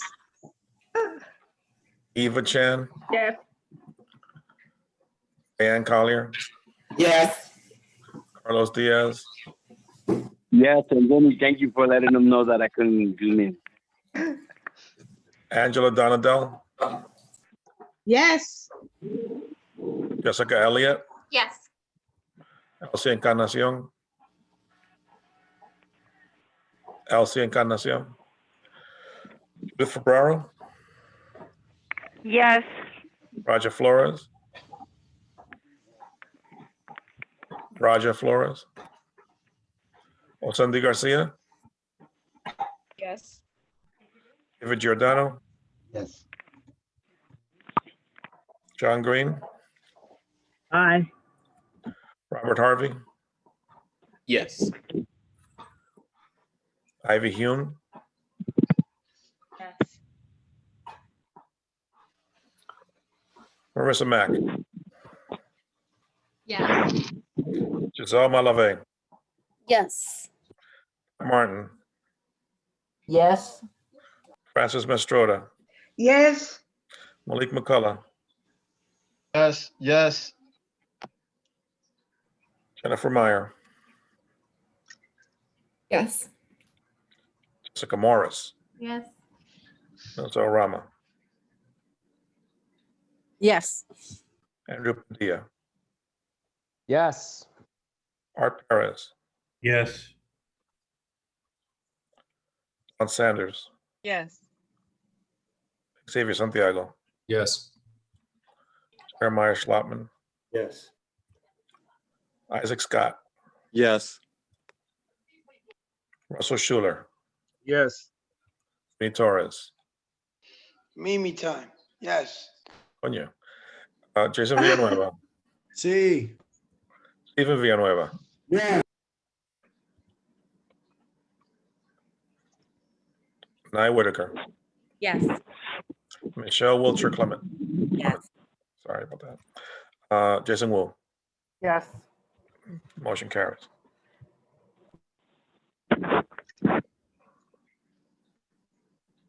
Thank you so much, Angel. With that, we're gonna move on. Is there any new business? Grief. Okay, Andrew, you have your hand up? Yes, I apologize. This is not new business. It was just to double back on the clinic that closed in East Harlem. Yes. I was just wondering if there was more information on that. Yes, yes, I'm gonna do that. Since that's not new business, since I mentioned it, I'm gonna consider it like old business, but it'll be a bridge. So La Clínica del Barrio was located at the East Harlem Multi-Service Center, and it was there at least 2 decades. With the advent of COVID-19 and the executive order by Governor Cuomo, the clinic closed down. And so services were given virtually, telehealth. Because of financial reverses in the city, the oversight of the clinics was shifted to Gotham, at that time known as Gotham Renaissance. So Gotham took over all the clinics through the Health and Hospitals Corporation. When the multi-service centers were closed by the city of New York, and so therefore the clinic started doing services out of other satellites that were still open in other locations, such as Sydenham Clinic on West 118th Street. And so when the opportunity arose for the East Harlem Clinic to come back, Gotham and Health and Hospitals made a decision that they would not reopen that location. So when I stated that we had lost a clinic, we have indeed lost a clinic in El Barrio that was located on 120th Street. I mentioned that with the conversation of the the Center for Comprehensive Health Practice, who is located at Metropolitan and will have to relocate and has been given an extension until June for various reasons. And so they are very interested in staying in East Harlem. They offer many, many different services. And so it's trying to assist them to look at various areas that could house their program, or their consideration in potentially relocating their programs in different places within East Harlem, so that East Harlem doesn't lose that provider who has been in the community for over 60 years and offers a myriad of services. So while we have lost La Clínica del Barrio, that was a targeted clinic that was first formed to help the migrant community, especially the Mexican community that had come in decades ago into East Harlem.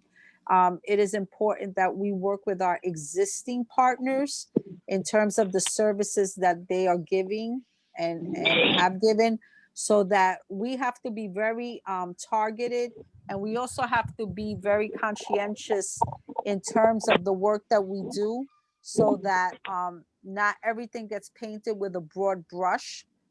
And so, like I said, the Center for Comprehensive Health is working with the community board and others to potentially identify a space or spaces so that they can continue the work.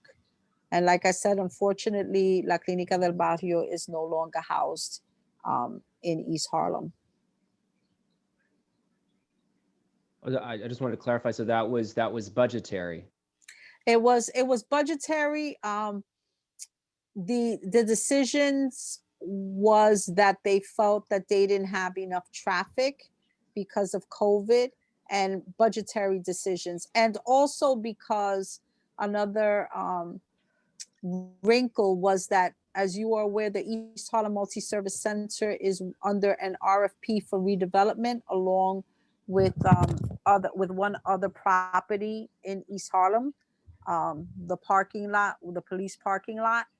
And so the clinic also, I'm sure, thought about the fact that they might have to relocate in a couple of years if indeed the relocation of the multi-service center comes to fruition. And so I'm sure that that also played a decision as to bringing back a clinic that will have to relocate in the future. So unfortunately, it was a perfect storm between COVID and the potential redevelopment that the clinic right now is not located here. There always exists a possibility that health and hospitals may decide that they need to bring the services back, and the clinic could potentially be housed in a different location. But as of now, that clinic is not seeing patients here. Really sad to hear it, but thank you.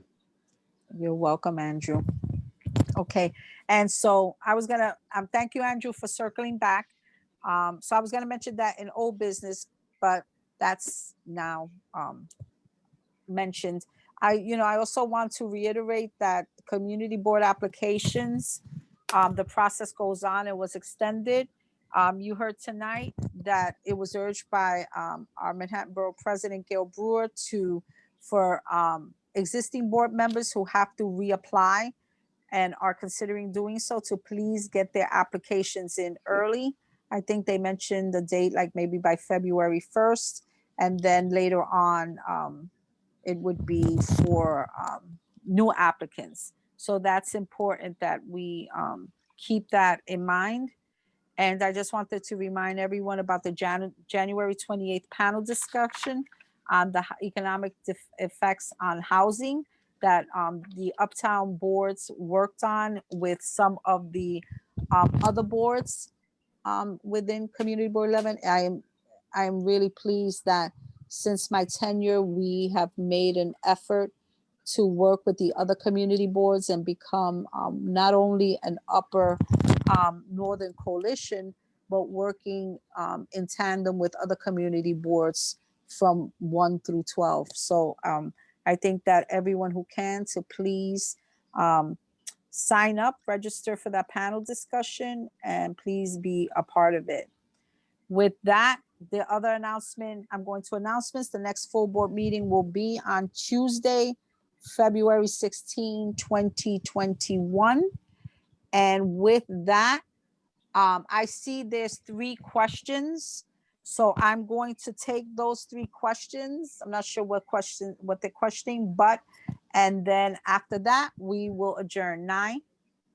So just 2 quick announcements. One was that we were going to, we've invited CCHP to present at the Health and Human Services Committee so that we could review a letter of support for them. One of the things we mentioned as we were going through the process of, drafting a possible resolution for consideration is that we want to make sure that we do, as David was saying earlier, separate out the different types of organizations, but also that we elevate and highlight the longstanding cornerstone organizations that have been of service to our community, and make sure that they have the funding that they need, that they have the space that they need, the staffing that they need, and the resources, as well as support of CB11 to continue to do their great work. So I hope we are able to find a home for CCHP so that they can stay in our district.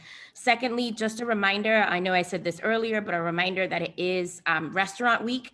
The same way we don't want to see our clinics that are truly important to our community leave and close, we don't want to see our small businesses leave and close. So whatever you can do within your building, within your networks, to make sure that we are supporting the small businesses in our community, our restaurants, and particularly our minority women and immigrant owned restaurants, please let's do so. They're offering a $20.21 price point, which is very reasonable. And so I just want to remind everybody to do what they can to support Restaurant Week to go or Restaurant Week takeout this week and next week. Thank you. Thank you, Nye. Jessica Elliott. Thank you, Nelsa. I'll make it quick. I wanted to make an announcement about, I'm sure I've mentioned it before, but I'm part of the Robert Wood Johnson Foundation's Culture of Health Leaders program.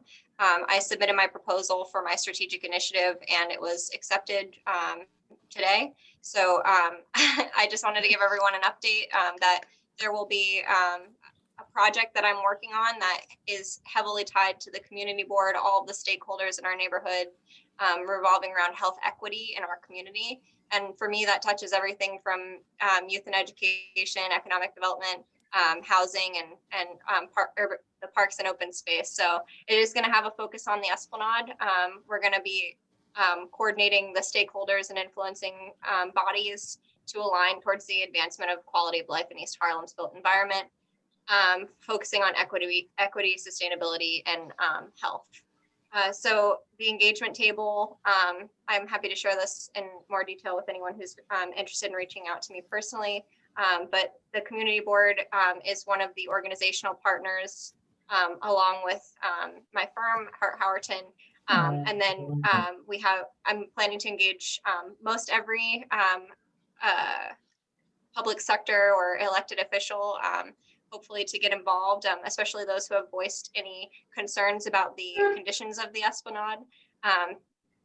Look out for funds matching proposals, as well as schools, hospitals, and service providers. So I think it's going to be a project that is going on until August of 2022, and is going to be heavily involved in community engagement. So please get in touch with me if you'd like to get involved, and I will keep you updated. Thank you. Thank you. Malik, you had your hand up? Yes, I just wanted to say, just to save the date, my father, who's been a long time member, 30 years, served on the community board, chair of the Parks and Recreation Committee. His 80th birthday celebration is via Zoom. I put it in the chat earlier. Hopefully, some of you guys can attend. I know some of you guys know him personally. And just to hopefully y'all come out to his 80th birthday celebration. It's February 25th.